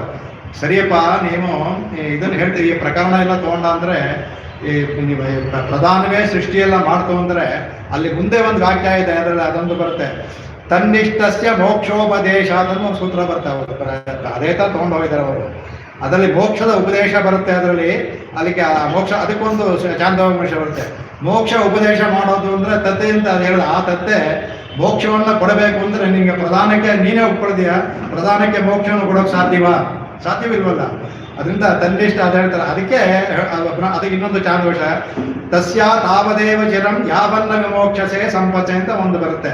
ಅದು ಇದರಲ್ಲಿ ಅದು 6ನೇ ಅಧ್ಯಾಯದಲ್ಲಿ 14ನೇ ಅಧ್ಯಾಯದಲ್ಲಿ 14ನೇ ಇದರಲ್ಲಿ ಬರುತ್ತೆ. ಅದು ಮನುಷ್ಯನಿಗೆ ಎಲ್ಲಿವರೆಗೆ ಅಂದರೆ ತಸ್ಯ ತಾವದೇವ ಚಿರಂ ಯಾವನ್ನ ಮೋಕ್ಷ, ಯಾವತ್ತವರೆಗೆ ಅವನಿಗೆ ಅವನ ಪಾಪಗಳು ಮೋಕ್ಷವಾಗೋದಿಲ್ವೋ ಅಲ್ಲಿವರೆಗೆ ಮಾತ್ರ ತಡೆ. ಅಲ್ಲಿ ಒಂದ್ಸಲ ಆಯಿತು ಸಂಪತ್ಸೆ, ಅವನು ಮೋಕ್ಷ ಪಡ್ಕೊಳ್ತಾನೆ ಅಂತ ಹೇಳೋದ್ರಿಂದ ಆ ಮೋಕ್ಷೋಪಾಯವನ್ನು ಕೊಡುವಂತ ಇರೋದ್ರಿಂದ ಪ್ರಧಾನದಿಂದ ಇದು ಸಾಧ್ಯವಿಲ್ಲ, ಅದು ಭಗವಂತನೇ ಆಗಿರಬೇಕು ಅಂದ್ಬಿಟ್ಟು ಅದನ್ನು ಬರ್ತಾ ಕಡೆಗೆ. ಆವಾಗ ಇದನ್ನ ಹೇಳ್ತಾರೆ, ಅಲ್ಲಿ ಪ್ರತಿಜ್ಞಾ ವಿರೋಧ ಅಂತ ಒಂದು ಬರುತ್ತೆ ಅದರಲ್ಲಿ. ಆವಾಗ ನೀವು ಹೇಳ್ತಿರೋದ್ರಲ್ಲಿ ಅವರು ಇದು ಎಲ್ಲ ಸದ್ವಿದ್ಯೆಯಲ್ಲಿ ಬರುವಂಥದ್ದೇ.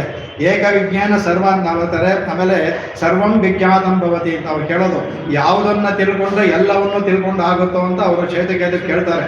ಅದನ್ನು ಹೇಳುವಂತಾರೆ. ಅವನಿಗೆ ಹೇಳದೇ ಇರುವಾಗ ಈ ಉಪದೇಶ ಮಾಡೋದವರು ಅದಕ್ಕೆ. ಆಮೇಲೆ ಹೇಳ್ತಾರೆ ಏನಾಶ್ರುತಂ, ಅದು ಹೇಳ್ತಾರೆ ಶ್ರುತಂ ಭವತಿ ಅಮತಂ ಮತಂ ಭವತಿ ಅವಿಜ್ಞಾತಂ ವಿಜ್ಞಾತಂ ಅಂದ್ಬಿಟ್ಟು ಬರುತ್ತೆ ಅಂದ್ಬಿಟ್ಟು ಹೇಳ್ತಾರೆ. ಅವನಿಗೆ ಗೊತ್ತಿಲ್ಲ ಅನ್ನುವಾಗ ಅದಕ್ಕೆ ಅವರು ಆವಾಗ ಕೊಡೋ ಉದಾಹರಣೆ ಅದಕ್ಕೆ ಏಕ ಮೃತ್ಪಿಂಡೇನ ಏಕ ಲೋಹಮಣಿನ ಏಕ ನಖನಿಕಂತೇನ ಅಂತ.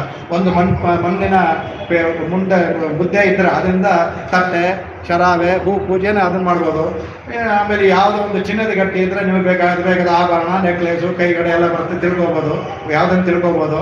ಅದೇ ಥರ ಒಂದು ಆ ಕಾಲದ ಉಗುರು ಕತ್ತರಿ ಇದ್ದಂತೆ ಇದ್ದ ಅಂದರೆ ಕಬ್ಬಿಣದಿಂದ ಬಂತು ಅಂತ ತಿಳ್ಕೊಬೋದು ಅಂತ ಹೇಳ್ತಾರಲ್ಲ. ಅದರಿಂದ ಯಾವುದನ್ನು ತಿಳ್ಕೊಂಡ್ರೆ ಎಲ್ಲವನ್ನೂ ತಿಳ್ಕೊಂಡಂಗೆ ಆಗುತ್ತೋ ಅಂತ ಹೇಳಬೇಕಾದ್ರೆ ಆವಾಗ ಹೇಳ್ತಾರೆ, ಅವಾಗ ಇದನ್ನ ಪ್ರಧಾನವನ್ನು ತಿಳ್ಕೊಂಡ್ರು ಎಲ್ಲವನ್ನು ತಿಳ್ಕೊಂಡೋಕೆ ಸಾಧ್ಯವೇ ಇಲ್ಲ, ಅದೆಲ್ಲ ಮುಂದಕ್ಕೆ ಬರುತ್ತೆ. ಅದಕ್ಕೆ ಅದರಲ್ಲಿ ಬರುವ ಜೀವ ಶಬ್ದದಲ್ಲಿ ಪರಮಾತ್ಮನನ್ನೇ ಹೇಳಿದಂತ ತೆಗೆದು ತೋರಿಸ್ತಾರೆ ಭಾಷ್ಯಕಾರ. ಇದಕ್ಕೆ ಅಲ್ಲಿ ಜೀವ ಶಬ್ದ ಹೇಳಿ ಅನೇಕ ಜೀವ ಶಬ್ದ ಹೇಳ್ಕೊಂಡು ಸಾಕ್ಷಾತ್ ಪರಮನ್ನು ಭಗವಂತ ಹೇಳಿದೆ ಅಂದ್ಬಿಟ್ಟು ಅಂತ ಅದನ್ನು ಹೇಳ್ಕೊಂಡು ಬರ್ತಾರೆ. ಆಮೇಲೆ ಇದು ಇದರಲ್ಲಿ ಎಲ್ಲವೂ ಸಹ ಚಾಂದೋಗ್ಯದಲ್ಲಿ ಬರೋದು. ಕಡೆಗೆ ಇದನ್ನು ಹೇಳ್ತಾರೆ. ಕಡೆಗೆ ಇನ್ನೂ ಕೇಳ್ದಾಗೆ ಸ್ವಪ್ನದ ದೃಷ್ಟಿ ಬರುತ್ತದಲ್ಲಿ. ಸ್ವಪ್ನಗಳನ್ನ 3 ಅವಸ್ಥೆ, ಜಾಗೃತ ಅವಸ್ಥೆ, ಸ್ವಪ್ನಾವಸ್ಥೆ ಮತ್ತು ಸುಷುಪ್ತಿ ಅಂತ. ಜಾಗೃತ ಅವಸ್ಥೆ ಈಗ ನಾವಿರೋದು, ನಿದ್ದೆ ಮಾಡುವಾಗ ಸ್ವಪ್ನಗಳಲ್ಲ ಸ್ವಪ್ನಾವಸ್ಥೆ.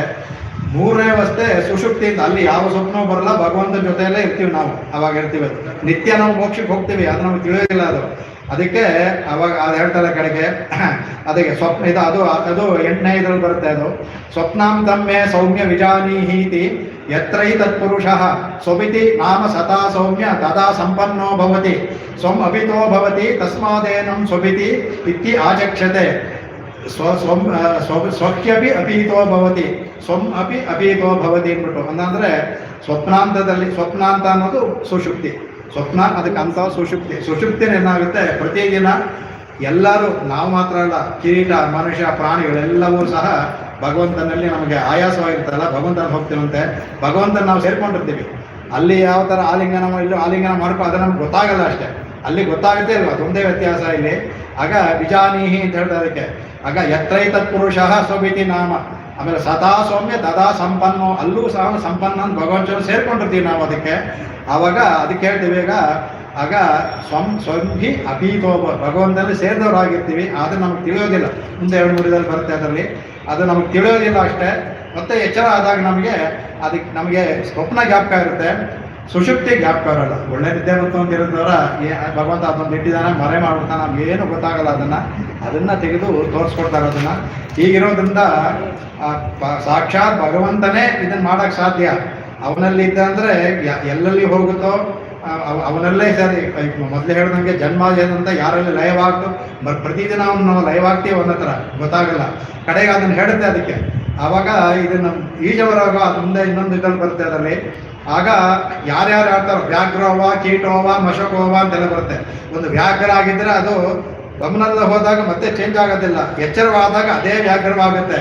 ಮನುಷ್ಯನಾಗ್ತಾನೆ. ಯಾರು ನಮ್ಮ ಅವರೇ ಆಗ್ತೀವಿ ನಾವು. ಯಕ್ಷಿದ್ದ ವೈ ಆಗೋದಿಲ್ಲ, ಆ ಯಕ್ಷೇ ಈಚೆ ಬರ್ತೀವಿ. ಆಮೇಲೆ ಅದೇ ಕೀಟು ಆಗುತ್ತೆ. ಒಂದು ಪತಂಗ ಅದೇ ಥರ ಬರುತ್ತೆ ಎತ್ತರದಲ್ಲಿ. ಇದು ಭಗವಂತ ನಿಯಮ ಮಾಡಿರ್ತಾನೆ.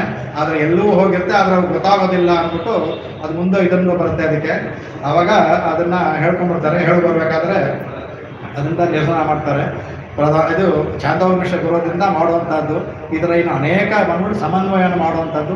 ಎರಡನೇ ವಿರೋಧಾಧ್ಯಾಯದಲ್ಲಿ ಪೂರ್ಣವಾಗಿ ನಿರಸನ ಮಾಡ್ತಾರೆ. ನೀವು ಅವ್ರು ಒಪ್ಕೊಂಡ್ರು ಸಹ ನೀವು ಒಪ್ಕೊಳ್ತೀರಾ ಅದೆಲ್ಲ ಸರಿ ಇಲ್ಲ ಅಂದ್ಬಿಟ್ಟು ಅವರು ಮೀಮಾಂಸಗಳನ್ನು ನಾವು ಖಂಡನೆ ಮಾಡ್ತೀವಿ. ಮೀಮಾಂಸರು ಜೈಮಿನಿಗಳೇ ಬರ್ತಿತ್ತು. ಅಂದರೆ ಜೈಮಿನಿಗಳು ಶ್ರೇಷ್ಠರ ಮೀಮಾಂಸಗಳು. ಅದು ಬರ್ತಾ ನಿರೀಶ್ವರ ಮೀಮಾಂಸ ಆಗ್ಬಿಡುತ್ತೆ. ದೇವರೇ ಬೇಡ ಅಂತ ಆಗ್ಬಿಡ್ತಾರೆ. ಮೀಮಾಂಸ ವೇದವಂತಿಕೊಳ್ಳೋದಕ್ಕೆ ಆ ಮಂತ್ರಗಳೇ ಫಲ ಕೊಡುತ್ತೆ. ಮಂತ್ರಿಗಳೇ ಫಲ ಕೊಡಬೇಕಾದ್ರೆ ಭಗವಂತ ಯಾಕೆ ಅಂದ್ಬಿಟ್ಟು ಅಂತ ಮಂತ್ರಿಗಳೇ ಈಗ ಯಾಗ ಮಾಡಿದ್ರೆ ಈ ಹಾಕಿದ್ರೆ ಬರುತ್ತೆ ಆದ್ಮೇಲೆ ಬಂತ ಅಂದರೆ ಆ ಮಂತ್ರವೇ ಫಲ ಕೊಡುತ್ತೆ ನಮಗೆ. ಆ ಫಲ ಏನಾಗುತ್ತೆ ಇರುತ್ತೆ ಕಡೆಗೆ ಮೋಕ್ಷ ನಮ್ಗೆ ಯಾವಾಗ ಪ್ರಾಣ ಹೋಗುತ್ತೋ ಅವಾಗ ಈಗ ಸ್ವರ್ಗ ಏನು ಬರೋದು ಆ ಫಲವನ್ನು ಆವಾಗ ಕೊಡುತ್ತೆ. ಅದಕ್ಕೆ ಹಾಗೆ ಇರುತ್ತೆ ಅದು ಅಂದ್ಬಿಟ್ಟು ಅಂತ ಅವರ ಇದು ಮಾಡೋದು. ಆಗ ನಾವು ಹೇಳೋದು ಅದೆಲ್ಲ ಫಲವನ್ನು ಕೊಡೋದೇ ಸರಿ. ಭಗವಂತನೇ ಅದ್ರ ಮೂಲಕ ನೀವು ಇಂದ್ರಿಯ ಮಾಡಿ ಯಾರಿಗೆ ಮಾಡಿ ಭಗವಂತನೇ ಯಾರನ್ನ ನಾವು ಉಪಾಸನೆ ಮಾಡಿದ್ರು ಸಹ ಯಾವ ಫಲ ಸಿಕ್ಕಿದ್ರು ಸಹ ಅದು ಭಗವಂತನ ಮೂಲಕ ಮಾತ್ರವೇ ಸಿಗುತ್ತೆ. ಅವನೇ ಕೊಡೋದು ಅವ್ರ ಮೂಲಕ. ನಮಗೆ ಗೊತ್ತಾಗಲ್ಲ. ನಮಗೆ ಈಶ್ವರ ಬ್ರಹ್ಮ ರುದ್ರ ಅವರೆಲ್ಲ ವರ ಕೊಡ್ತಾರಲ್ಲ, ವರವನ್ನು ಕೊಡೋದು ಭಗವಂತನ ಅಂತರಾತ್ಮವಾಗಿ ಅವನ ಕೊಟ್ಟಿರೋ ಶಕ್ತಿಯಿಂದ ಅವರೆಲ್ಲ ಕೊಡೋದು. ಅದೆಲ್ಲ ಬರುತ್ತೆ ಕಡೆಗೆ ಅದನ್ನು. ಆಮೇಲೆ ಇನ್ನೊಂದು ಬರುತ್ತೆ, ಅದನ್ನ ಹೇಳ್ಬಿಟ್ಟು ನಮ್ಮ ಇದಕ್ಕೆ ಹೋಗೋಣ. ಮಧ್ವದೀಕರಣ ಅಂತ ಬರುತ್ತೆ. ಅದರಲ್ಲಿ ಈ ಇದರಲ್ಲಿ ಯಾವ ಥರ ಅಂತ ಮಧ್ವದೀಕರಣ ಅಂದರೆ ಮಧು ಅನ್ನೋದು ಈ ಸೂರ್ಯನನ್ನು ಜೇನುಗೂಡು ಅಂದ್ಬಿಟ್ಟು ಅಂತ. ಸೂರ್ಯನ ಜೇನುಗೂಡು ಇದ್ದಂಗೆ ಆ ಕಿರಣಗಳ ಹುಡುಗಳು ಅದೆಲ್ಲ ಬಂದು ಆ ಥರ ಒಂದು ಮಧುವಿದ್ಯೆ ಅಂತ ಬಹಳ ಆ ಥರ ಮಾಡೋದು ಒಂದು ವಿದ್ಯೆ ಇದೆ ಅದಕ್ಕೆ. ಆಗ ಇವರೇನು ಮಾಡ್ತಾರೆ, ಮಧುವಿದ್ಯೆ ಬರುವಾಗ ಅವರು ಏನು ಹೇಳ್ತಾರೆ, ಇದು ದೇವತಾದ ಈ ಥರ ಇನ್ನೂ ಅನೇಕ ವಿದ್ಯೆಗಳು. ಇಂದ್ರನ ಕುರಿತು ಒಂದು ವಿದ್ಯೆ ಇದೆ, ಇಂದ್ರನ ಕುರಿತು ಮಾಡುವಂತಹ ಒಂದು ವಿದ್ಯೆ ಇದೆ. ಆಯಾ ದೇವತೆ ಕುರಿತು ಮಾಡೋದ್ರಿಂದ ದೇವತೆ ಇಂದ್ರ ತನ್ನ ಕುರಿತು ಮಾಡ್ತಾನೆ ಇಲ್ಲ ಅಂದ್ಬಿಟ್ಟು ಆಗ ಅದನ್ನು ಹೇಳ್ತಾರೆ. ನಮಗೆ ಸರಿ ತೋರಿಸುತ್ತೆ. ತೋರಿಸ ಆ ಥರ ಅಲ್ಲ ಅದು. ಆ ವಿದ್ಯೆಯಲ್ಲಿ ಆ ಭಗವಂತನೇ ಅಲ್ಲಿ ಒಳಗಡೆ ಇರೋದು.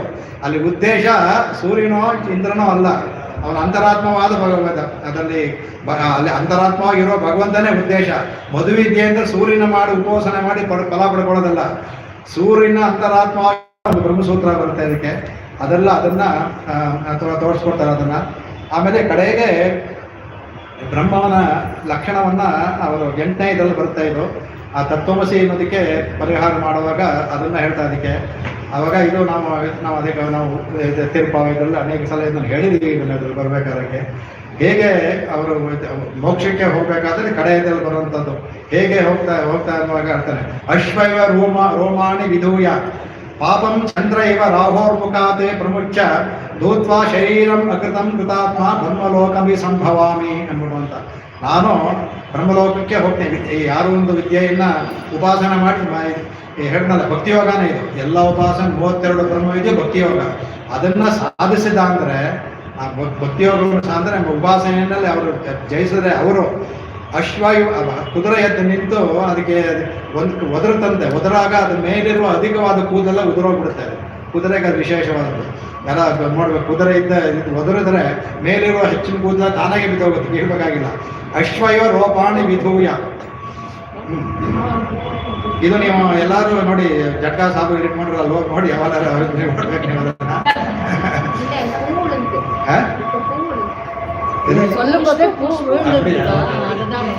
ಅದು ಆ ಥರ ಈ ಮನುಷ್ಯ ಚಾಂದೋಗ್ಯ ವಯಸ್ಸಲ್ಲಿ ಈಗಿನ ಕಾಲದವ್ರು ಮಾಡಿದೆ. ಎಲ್ಲಕ್ಕೂ ಎಲ್ಲ ಪ್ರೂಫ್ ಕೇಳ್ತೀವಲ್ಲ ನಾವು. ಎಲ್ಲ ಏನು ಪ್ರೂಫ್ ಅದಕ್ಕೆಲ್ಲ ಕೊಡುತ್ತೆ.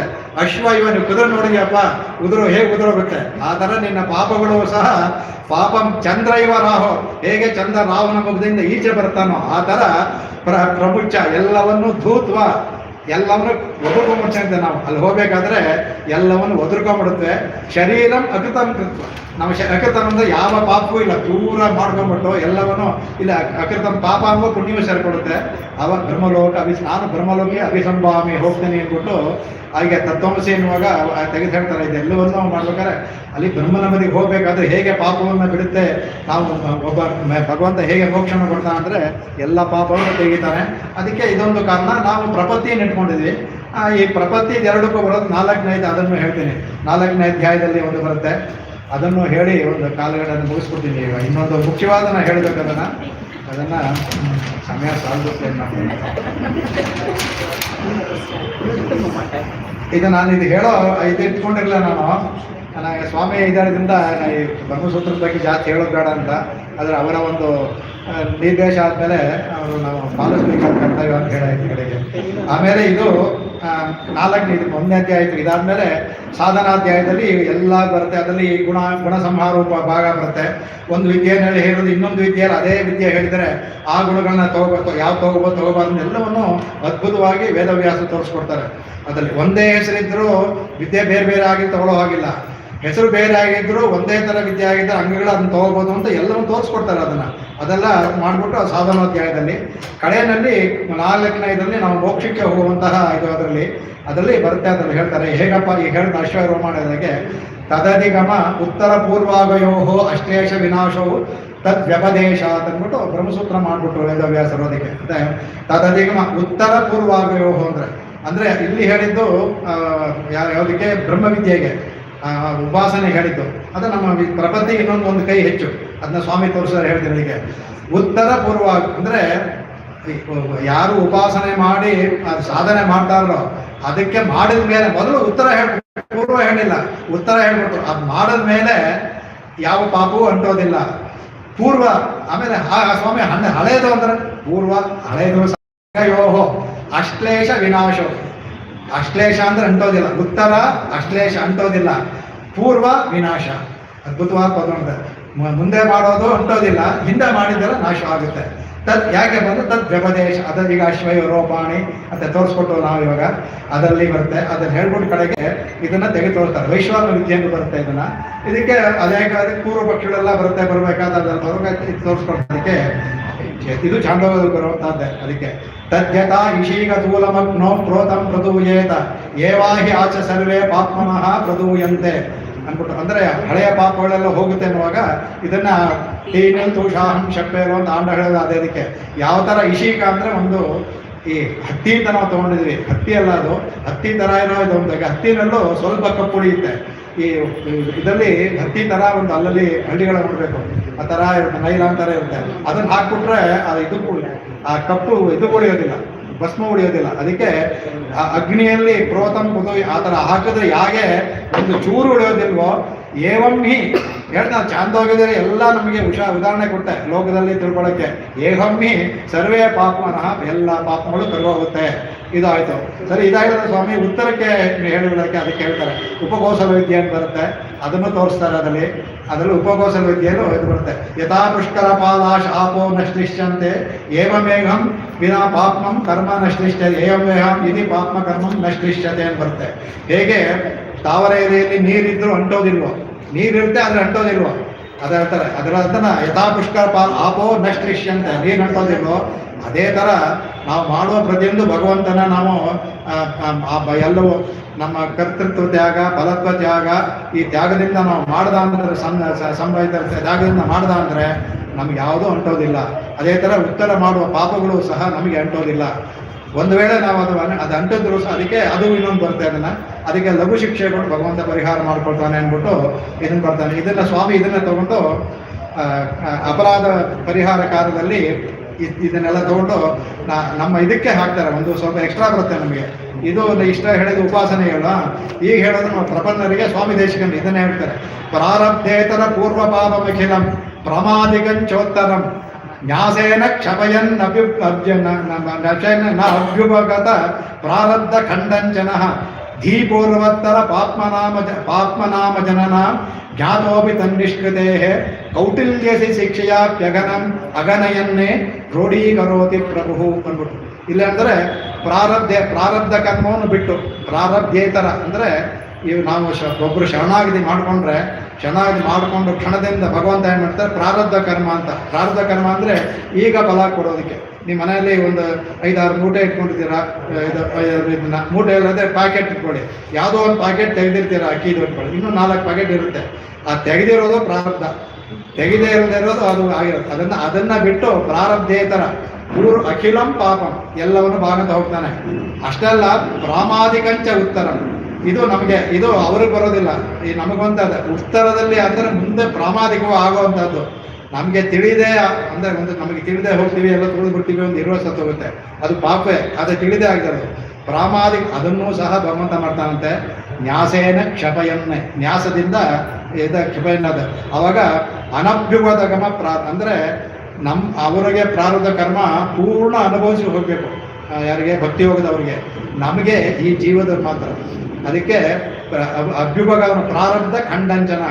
ಈ ಅಭ್ಯುಭಾಗ ಅಂದರೆ ಇನ್ನೂ ಫಲ ಕೊಡೋದಕ್ಕೆ ಶುರುವಾಗದೇ ಇರುವಂಥ ಪ್ರಾರಬ್ಧ ಕರ್ಮವನ್ನು ಸಹ ನಮ್ಮ ಇದಾದ ತಕ್ಷಣ ಅದನ್ನೂ ಸಹ ಭಗವಂತ ತೆಗೆದುಕೊಡ್ತಾನೆ. ಆಮೇಲೆ ಧೀಪೂರ್ವೋತ್ತರ ಪಾಪ್ಮನಾಮ ಜನನ ಜ್ಞಾತೋಪನಿಷ್ಠ. ನಾವು ಬುದ್ಧಿಪೂರ್ವಕ ಮಾಡಿದ್ರು ಸಹ ಕೌಟಿಲ್ಯೇ ಸತಿ ನಾವು ಮಾಡಿದ್ರು ಸಹ ಶಿಕ್ಷೆಯಾಪಿ ಅಗಯನ್ನೇ, ಒಂದು ಲಘು ಶಿಕ್ಷೆ ಕೊಟ್ಟು ಭಗವಂತರ ನಮಗೆಲ್ಲ ಧೈರ್ಯ ಬರಲಿ, ಶರಣಾಗತಿ ಮಾಡ್ಕೊಳ್ಳಿ ಅಂತ ಸ್ವಾಮಿ ಹೇಳ್ತಾ ಇದ್ದಾರೆ. ನೀವು ತಪ್ಪು ಮಾಡಬಾರ್ದು, ಒಂದು ವೇಳೆ ಮಾಡಿದ್ರು ಬುದ್ಧಿಪೂರ್ವಕ ಮಾಡಿದ್ರು ಸಹ ಲಘುಶೆ ಕೊಡ್ತಾರೆ. ಎಲ್ಲವನ್ನು ಕ್ರೋಢೀಕರಿಸ್ಬಿಟ್ಟು ಕಡೆಗೆ ಎಲ್ಲವನ್ನು ನೀರು ನಾವು ತಗೊಂಡು ಹೋಗ್ಬೇಕಾದ್ರೆ ಮಾಡಬೇಕು. ಕಡೆಗೆ ಹಾಗೂ ಏನಾದ್ರು ಉಳ್ಕೊಂಡ್ರೆ ಏನು ಮಾಡಿ ಉಳ್ಕೊಂಡ್ರಾಗ ಹೇಳ್ತಾರೆ ಸುಕೃತೆ ಇದು ಪುಣ್ಯಂ ದುಷ್ಕೃತೆ ಅಂತ. ನಮ್ಮಲ್ಲಿ ಯಾರು ದ್ವೇಷ ಮಾಡ್ತಾ ಅವ್ರಿಗೆ ಪಾಪವನ್ನು ಹಂಚ್ತಾನಂತೆ, ಯಾರು ನಮ್ಮಲ್ಲಿ ಪ್ರೀತಿಸ್ತಾರೋ ಅವ್ರು ಪುಣ್ಯವನ್ನು ಹಂಚ್ತಾನಂತೆ. ಅದಕ್ಕೆ ಯಾರನ್ನು ದ್ವೇಷ ಮಾಡಬಾರ್ದು ಅನ್ನೋ ಕಾರಣ ಅದಕ್ಕೆ ಇದೆಲ್ಲ ಹೇಳ್ಬಿಟ್ಟು ಅದರಿಂದ ಇದಾಗುತ್ತೆ. ಇದಾದ್ಮೇಲೆ ಅರ್ಚನಾಧಿಕರಣ ಅಂತ ಬರುತ್ತೆ. ಹೇಗೆ ಹೋಗುತ್ತೆ ಅಂತ ಆ ಅರ್ಚನಾಧಿಕರಣದಲ್ಲಿ ಒಂದು 10 ನಿಮಿಷದಲ್ಲಿ ಮುಗಿಸ್ತೀನಿ. ಯಾಕೆ ತುಂಬ ಸೆಕೆ ಬಾಯರ್ಕೆ ಆಗ್ತದೆ.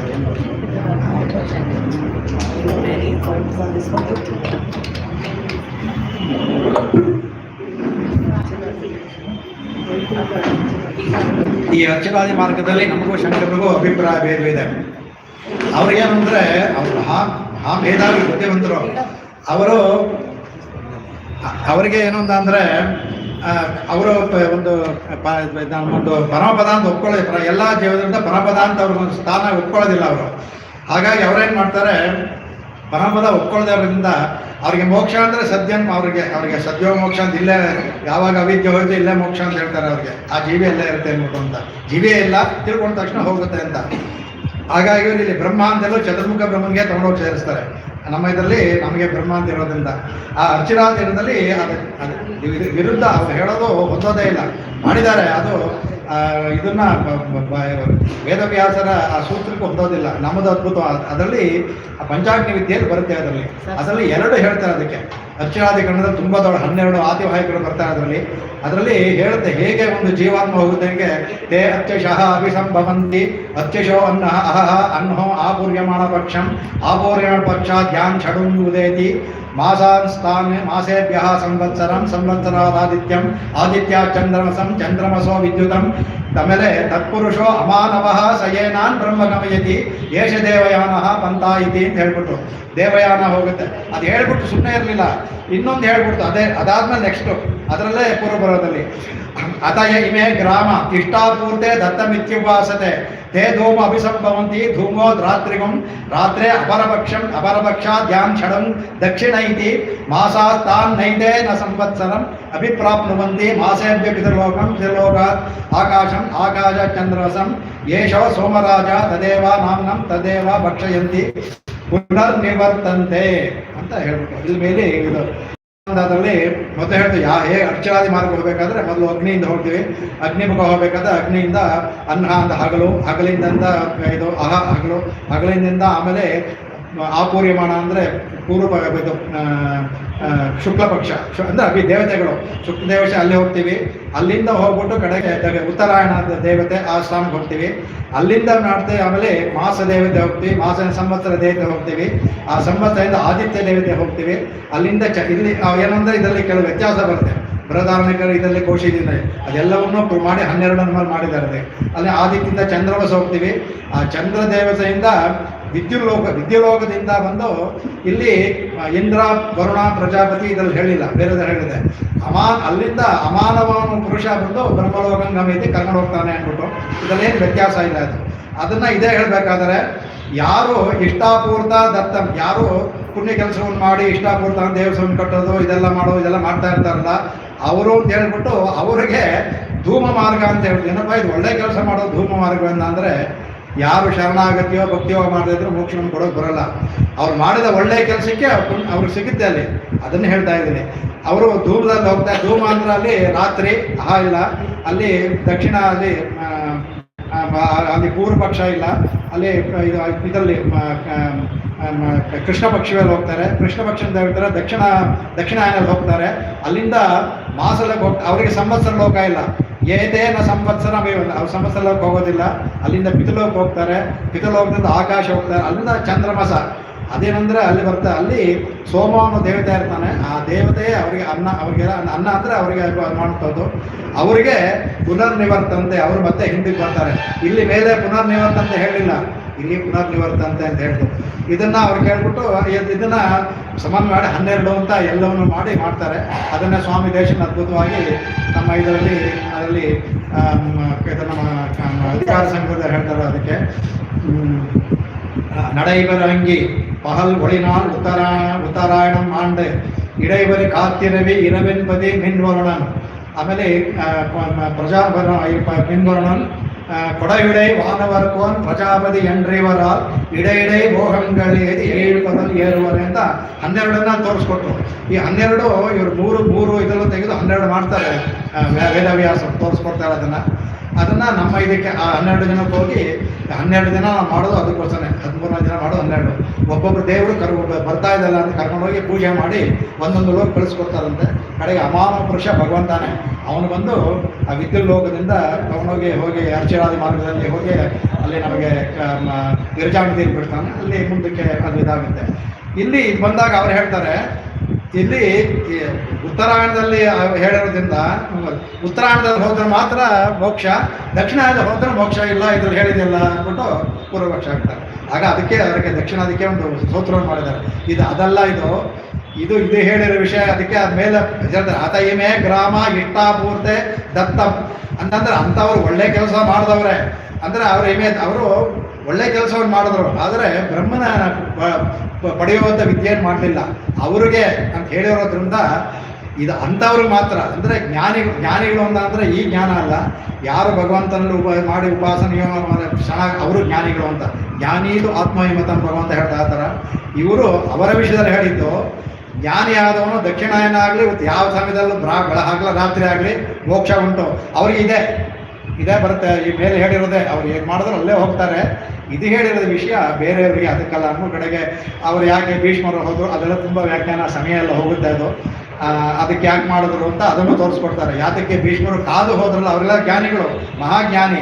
ಯಾತಕ್ಕೆ ಕಾದು ಅಂದರೆ ಅವರು ಲೋಕಕ್ಕೆ ತಿಳಿಬೇಕು ಏನಂದ್ರೆ ಅವರು ಇಚ್ಛಾಮರಣೆ ಏನ್ಬಿಟ್ಟು ಅಂತ ಕಾಯ್ತಾ ಇದ್ದೀನಿ ಭಗವಂತನ ಅನುಭವಿಸ್ತಾ. ಅವ್ರು ಏನಂದ್ರೆ ಕೃಷ್ಣ ಎದುರಿಗೆ ಇದ್ದಾನೆ, ಇಲ್ಲಿದ್ದೇನೋ ಅನುಭವಿಸೋಣ ಆದಷ್ಟು. ಕಡೆಗೆ ಒಂದಿನ ಬಿಡಬೇಕು, ಆಯ್ತು ಉತ್ತರಾಯಣದಲ್ಲಿ ಬಿಟ್ಟರೆ ಅವರಿಗೆ ಈ ಮೋಕ್ಷ ಉತ್ತರಾಯಣದಲ್ಲೇ ಇದನ್ನೆಲ್ಲ ತೆಗಿತಾರೆ. ಉತ್ತರಾಯಣದಲ್ಲಿ ಅವ್ರು ಬಿಟ್ಟಿದ್ದರಿಂದ ಉತ್ತರಾಯಣದಲ್ಲೇ ಸಾಯ್ಬೇಕು, ದಕ್ಷಿಣಾಯಣದಲ್ಲಿ ಹೋದ್ರೆ ಇಲ್ಲ ಅಂದ್ಬಿಟ್ಟು ತೋರಿಸ್ಕೊಡ್ತಾರೆ. ಅದಲ್ಲದೆ ಇನ್ನೊಂದು ನಮ್ಮ ದೈತ್ಯ ವಿಷಯ ಹೇಳ್ಬೇಕಾದ್ರೆ ಚಂದ್ರಮಸ ಸಾಯುಜ್ಜಂಗಚ್ಚದಿನ್ ಬರುತ್ತೆ ತಸ್ಯ ವಿದುಷಾತ್ಮಕ. ಅಲ್ಲಿ ಒಂದು ಚಂದ್ರಮಸವನ್ನು ಹೇಳಿದೆ. ಅದಕ್ಕೂ ಅದ್ಭುತವಾಗಿ ಭಾಷೆಗಾರ ತೋರಿಸ್ಕೊಡ್ತಾರೆ. ಅದಕ್ಕೆ ದೈತ್ಯೋರ್ವಶದ ಆದ್ರೂ ಅಲ್ಲಿ ಚಂದ್ರಮಸ ಹೇಳಿದೆಲ್ಲ, ಚಂದ್ರಮಸ ಇಲ್ವಲ್ಲ ಅದು ಹೇಳ್ತಾರೆ.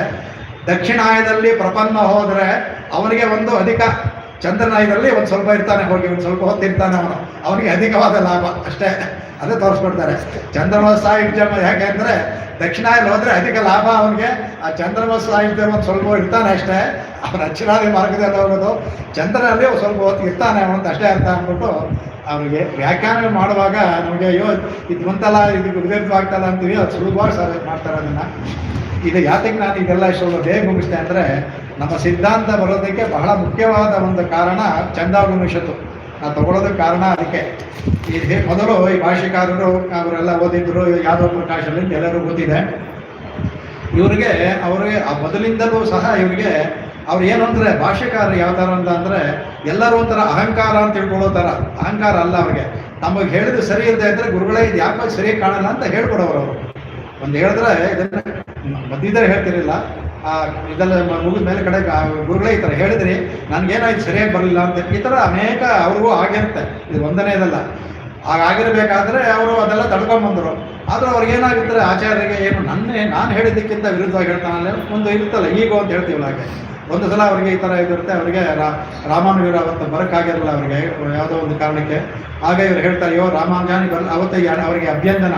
ಗುರುಗಳಿಗೆ ವಾರಕ್ಕೊಂದ್ಸಲ ಹೋಗಿ ಇವರೆಲ್ಲ ಮೈಯಲ್ಲಿ ಎಣ್ಣೆ ಎಲ್ಲ ಉಜ್ಜಿ ಸ್ನಾನ ಮಾಡಿಸೋ ಇವರೆಲ್ಲ ಎಣ್ಣೆ ಉಜ್ತಿರ್ತಾರೆ ಅವರಿಗೆ. ಯಾವುದೋ ಪ್ರಕಾಶನಿಗೆ ನೀನು ಬರಲಿಲ್ಲ, ನಾನು ನಿನಗೆ ನಾವೊಂದು ಇದನ್ನು ಹೇಳ್ತೀನಿ, ನಿನಗೆ ಉದ್ಗೀತೋಪಾಸನೆ ಹೇಳಿದೆ, ಅದ್ಭುತವಾದ ನಿನಗೆ ಹೇಳ್ತೀನಿ. ಗುರುಗಳೇ ಹೇಳಿದ್ದಾರೆ, ಎಣ್ಣೆ ಉಚ್ಚಾರ ಹೇಳ್ತಾರೆ. ಆವಾಗ ಅದರಲ್ಲಿ ಬರುವಂಥ ಮಂತ್ರ ಏಷೋ ರಾಂತಾದಿತ್ಯ ಹಿರಣ್ಮಯ ಪುರುಷೋ ದೃಶ್ಯತೆ. ಅವನು ಹೇಳ್ತಾರೆ ಹಿರಣ್ಯಶ್ಮಶ್ರು ಹಿರಣ್ಯಕೇಶಃ ಆ ಪ್ರಣಕ ಸರ್ವಯೇವ ಸುವರ್ಣಃ ತಶ್ಚೇತ ಕಪ್ಯಾಸಂ ಪುಂಡರೀಕಮೇವ ಮಕ್ಷಿಣಿ ತಸ್ಯ ಉದಿತಿ ನಾಮ ಅಂದು ಸಯೇಷ ಸರ್ವೇಭ್ಯ ಪಾಪಭ್ಯ ಅಂದ್ಬಿಟ್ಟು ಆ ಮಂತ್ರ ಅಂದರೆ ಏಷಃ ಅಂತರಾದಿತ್ಯ ಹೇಳಿದಲ್ಲ.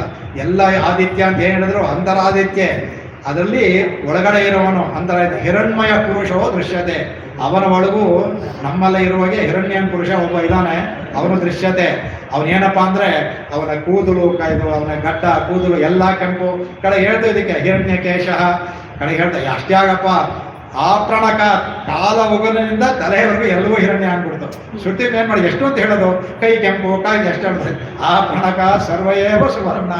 ಅವನಿದ್ದ ಅವನಿಗೆ ಯಾವ ಥರ ಇತ್ತು, ಅವನಿಗೆ ಕಣ್ಣಿತ್ತಿಲ್ಲ. ದಶ್ಚಯತ ಕಪ್ಯಾಸಂ ಪುಂಡರೀಕ.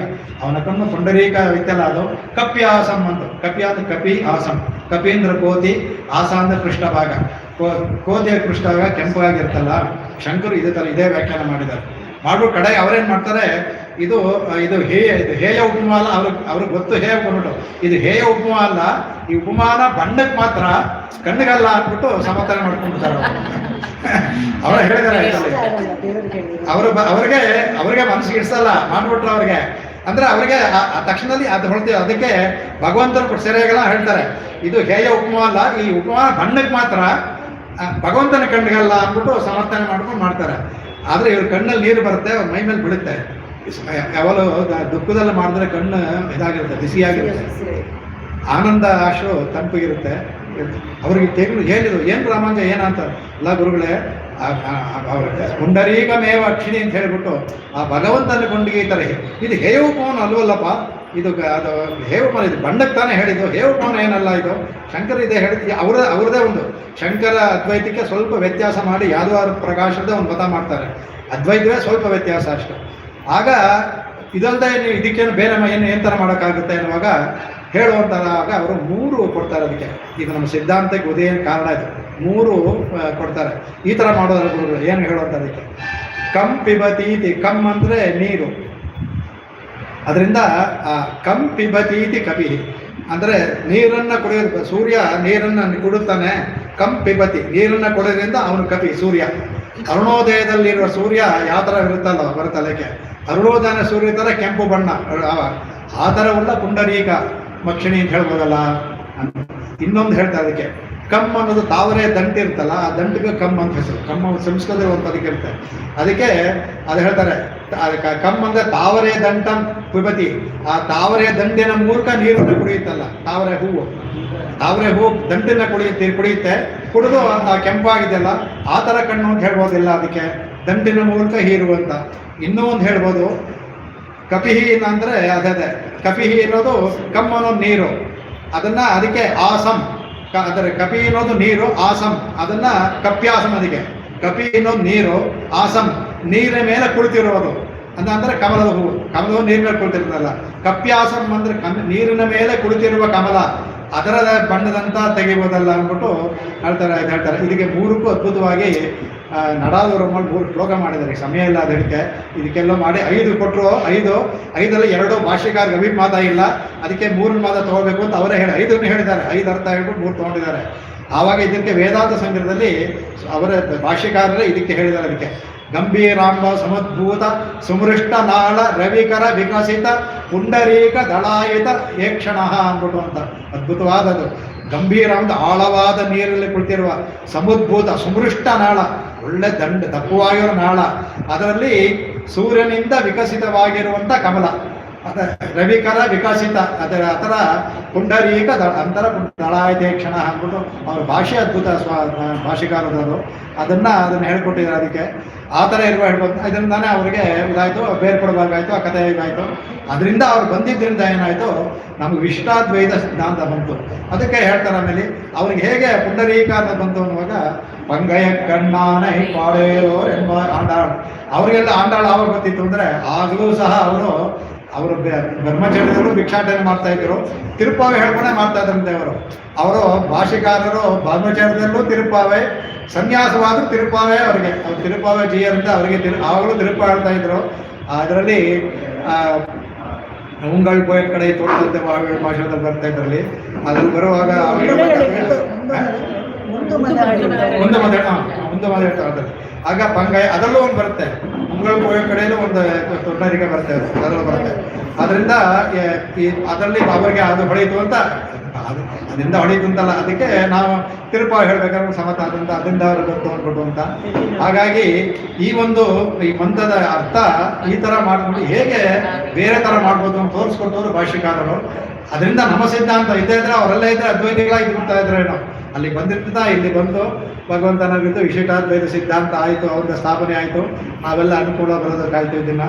ಹಾಗಾಗಿ ಇದೆಲ್ಲವನ್ನೂ ಸಹ ಆಯಿತು. ನಿನ್ನೆ ಅವರು ಸ್ವಾಮಿ ಹೇಳಿಬಿಟ್ರು, ನನಗದು ಅನುಕೂಲ ಆಯಿತು. ಅದನ್ನು ನಾನು ಶ್ಲೋಕವನ್ನು ಮಾಡ್ತೇನೆ, ನಮ್ಮ ವಿಶಿಷ್ಟಾದ್ವೈತ ಸಿದ್ಧಾಂತದ ಆ ಒಂದು ಶ್ಲೋಕವನ್ನು ಮಾತ್ರ ಹೇಳಿ ನಾನು ಮುಗಿಸ್ಕೊಡ್ತೀನಿ. ಇದರ ಅರ್ಥವನ್ನು ನಾನು ಅದ್ಭುತವಾಗಿ ಹೇಳ್ತೇನೆ. ನಮ್ಮ ವಿಶಿಷ್ಟ ಸಿದ್ಧಾಂತಕ್ಕೆ ಇದನ್ನು ನಾನು ಹೇಳಬೇಕು ಅಂತಿದ್ದೆ, ನೆನ್ನೆ ಅವ್ರು ಹೇಳಿದ್ರಿಂದ ನಾನು ಶ್ಲೋಕ ಅಂತ ಹೇಳ್ತೀನಿ. ಶ್ರೀಮಲ್ಲಕ್ಷ್ಮಣ ಯೋಗಿನಸ್ತು ಭುವನಂ ಸತ್ಯಂ ತದೀಶ ಶ್ರಿಯ ಕಾಂತಃ ಬ್ರಹ್ಮ ಸಯೇವ ಸೋಕರತನು ಭಿನ್ನಾಸ್ತತಾಶ್ಚೇತನಾಃ ಸತ್ಯ ಸಂಸ್ಕೃತಿ ಈಶ ನಿಗ್ರಹಗತ ಮುಕ್ತಿಸ್ತು ಭಕ್ತ್ಯಾದಿನ ತತ್ಪ್ರಾಪ್ತಿ ಪರಮೇ ಪದೇ ತದನುಭೂತ್ಯಾಕ್ಷೇತಿ ಸಂಚಕ್ಷತೆ. ಇದು ಅರ್ಥವನ್ನು ಹೇಳಿದ್ದಾರೆ. ಅದನ್ನು ಶ್ರೀಮಲ್ಲಕ್ಷ್ಮಣ ಯೋಗಿ ಹೇಳಿದಂಥ ವೇದ ಇವರು ಭಾಷಿಕಾರರು ಹೇಳಿದಂಥ ಭುವನವು ಸತ್ಯ, ಅದು ಈಶಾ ಬಂದು ಭಗವಂತ ಅವನೇ. ಇದರಲ್ಲಿ ಭಿನ್ನಾಸ್ತತ ಚೇತನ, ಜೀವಾತ್ಮ ಪರಮಾತ್ಮ ಎರಡೂ ಬೇರೆಯೇ. ಆದರೆ ಇದಕ್ಕೆ ಅವನೇ ಸಹ ಅಖಿಲಯತನು, ಅವನೇ ಬ್ರಹ್ಮ ಅಂತ ಹೇಳೋದು ಅಂದ್ಬಿಟ್ಟು ಅಂತ. ಇದು ಕಡೆಯಲ್ಲಿ ಮುಗಿಸ್ಬೇಕಾದಂದರೆ ಲಾಸ್ಟ್ ಇದರಲ್ಲಿ ಮಾಡಬೇಕಾದ ಕಡೆಗೆ ಇದು ಹೋಗ್ತಾನಲ್ಲ, ಹೋದ್ಮೇಲೆ ಹಿಂದಿಗೆ ಬರ್ತೀವ ಅಂತ ಬರ್ತಾರೆ. ಅದಕ್ಕೆ ಆವಾಗ ನಚ ಪುನರಾವರ್ತತೆ ಅಂತ ಕಡೆಯಲ್ಲೇ ಮುಗಿಸ್ತಾರೆ. ಕಡೆಯ ಸೂತ್ರ ಬ್ರಹ್ಮಸೂತ್ರ ಅದು. ಆವಾಗ ಪುನರಾವರ್ತ ಅಂದರೆ ಪುನರಾವರ್ತ ಇಲ್ವಾ ಅಂದ್ಬಿಟ್ಟು ಹೇಳುವಂಥದ್ದು. ಆವಾಗ ಇದರಲ್ಲಿ ಅವರೇನು ಮಾಡ್ತಾರೆ, ಶಂಕರರು ಏನು ಮಾಡ್ತಾರೆ, ಇದು ಅನಾವೃತ್ತಿ ಶಬ್ದ ದಾನದ ಶಬ್ದ ಕಡೆ ಸೂತ್ರ ಅದಕ್ಕೆ ಬರುವಂಥದ್ದು. ಅವ್ರಿಗೆ ಏನು ಮಾಡ್ತಾರೆ, ಅವರಿಗೆ ಪದ ಒಪ್ಕೊಳ್ಳೋದಿರಲ್ಲ ಅವರು. ಹಾಗಾಗಿ ಇಲ್ಲಿ ಹೇಳ್ತಾರೆ, ಇಲ್ಲಿ ನಚ ಪುನರಾವರ್ತತೆ ಅಂತ ದೀರ್ಘಕಾಲವಾದ್ರಿಂದ, ಬ್ರಹ್ಮನಾಯುಸು ದೀರ್ಘಕಾಲ, ಅದ್ಭುತ ಮಹಾಮೇಧಾವಿ ಅವರು. ಬ್ರಹ್ಮನಾಯುಸು 100 ವರ್ಷ, ತುಂಬ ದೀರ್ಘಕಾಲ. ಅದರಿಂದ ಗೌಣವಾಗಿ ನಚ ಪುನರಾವರ್ತತೆ ಹೇಳಿದೆ. ಬ್ರಹ್ಮ ಅಂದರೆ ಚತುರ್ಮುಖ ಬ್ರಹ್ಮನ್, ಅವರು ಇದು ವಿರಜಾನದೆಲ್ಲ ಬ್ರಹ್ಮನ್ಗೆ ಇರೋದು, ಅವ್ರು ಒಪ್ಕೊಳ್ಳೋದ್ರಿಂದ ಆ ಥರ ಮಾಡ್ತಾರೆ. ಆಗ ನಮ್ಮಲ್ಲಿ ಅದಕ್ಕೂ ಚಂದ ಮುಗಿಸು ಅಂತ ಹೇಳೋದಂದರೆ, ಅದಕ್ಕೂ ಭಾಷಿಕಾರರು ಚಾಂದೋಪನಿಷತ್ತನ್ನೇ ಹೇಳ್ತಾರೆ. ಅದಕ್ಕೆ ಅದು ಕಡೆಯಲ್ಲಿ ಹೇಳುವಂಥ ಇದು ಸಕಲಗೈಯಂ ಭರ್ತಯನ್ ಯಾವದಾಯುಷಂ ಬ್ರಹ್ಮಲೋಕ ಮಭಿ ಸಂಬದ್ಧತೆ ನಚ ಪುನರಾವರ್ತತೆ ಅಂತ ಅದರಲ್ಲಿ ಬರುತ್ತಾರೆ. ಅದನ್ನ ಹೇಳ್ತಾರೆ, ಸಕಲ್ಗಳು ಬರ್ತನ್ ಯಾವದಾವಶಂ ಬ್ರಹ್ಮಲೋಕ, ಅಲ್ಲಿ ಹೋದ್ಮೇಲೆ ಹಿಂದೆ ಬರೋದೇ ಇಲ್ಲ. ನಚ ಅಂತಾರಲ್ಲ, ಏಣಿ ವಾಂಗಿ ಅಂದ್ಬಿಡ್ತಲ್ಲ, ಬೇರೆ ಹೇಳತ್ತ ಹೋಗಿ ಭಗವಂತ ಏಣಿ ತೆಗಿಬಿಟ್ಟು ಮತ್ತೆ ನಾವು ಬರೋಕ್ಕಾಗೋದೇ ಇಲ್ಲ. ಅದಕ್ಕೆ ಅದನ್ನು ಹೇಳ್ತಾ ಇದಕ್ಕೆ ಅವ್ರು ಹೇಳ್ತಾ ಇದಕ್ಕೆ ಇತಿ ಶಬ್ದ ನಿವೃತ್ತ ಸಮಸ್ತ ತಿರೋಧಾನ ಆವಿರ್ಭೂತ ಅಪಹತ ಪಾಪ್ಮಾದಿ ಗುಣಗಣ ಅನವಧಿಕಾದೇಶಾನಂದಂ ಪರಬ್ರಹ್ಮಾನುಭೂತಿ ನಚ ಪುನರಾವರ್ತೈತಿ ನಿಶ್ಚಯಿತ ಇತಿ ಸರ್ವಂ ಸಮಂಜಸ ಇದನ್ನು ಮುಗಿಸ್ತಾರೆ ಅಂತ. ಅಂದರೆ ಅಲ್ಲಿ ನಕಲ್ಗಮ ಚಾಂದೋಶ್ರುತಿನೇ ಹೇಳಿದೆ. ಅಂದರೆ ನಚ ಅನಾವೃತ್ತಿ ಅಂತ 2 ಸಲ ಹೇಳಿದ್ದು, ಒಂದು ಅಧ್ಯಾಯ ಮುಗ ಹೇಳಿದ್ದು. ಇಲ್ಲಿ ಒತ್ತದಕ್ಕೂ ಹೇಳಿದಂತು, ಎರಡಕ್ಕೂ ತಗೋದು. ನಚ ಅನಾವೃತ್ತಿ ಯಾಕೆ 2 ಸಲ ಹೇಳಿದೆ ಅಂತ ಅಂದರೆ, ಒಂದು ಅಧ್ಯಾಯ ಮುಗಿಯೋದಕ್ಕೆ, ಇನ್ನೊಂದು ಹಿಂದಕ್ಕೆ ಬರೋದಿಲ್ಲ ಅಂತ ಒತ್ತಿ ಹೇಳೋದಕ್ಕೆ, ನಮಗೆ ಸ್ಟ್ರೆಸ್ ಮಾಡೋದಕ್ಕೆ.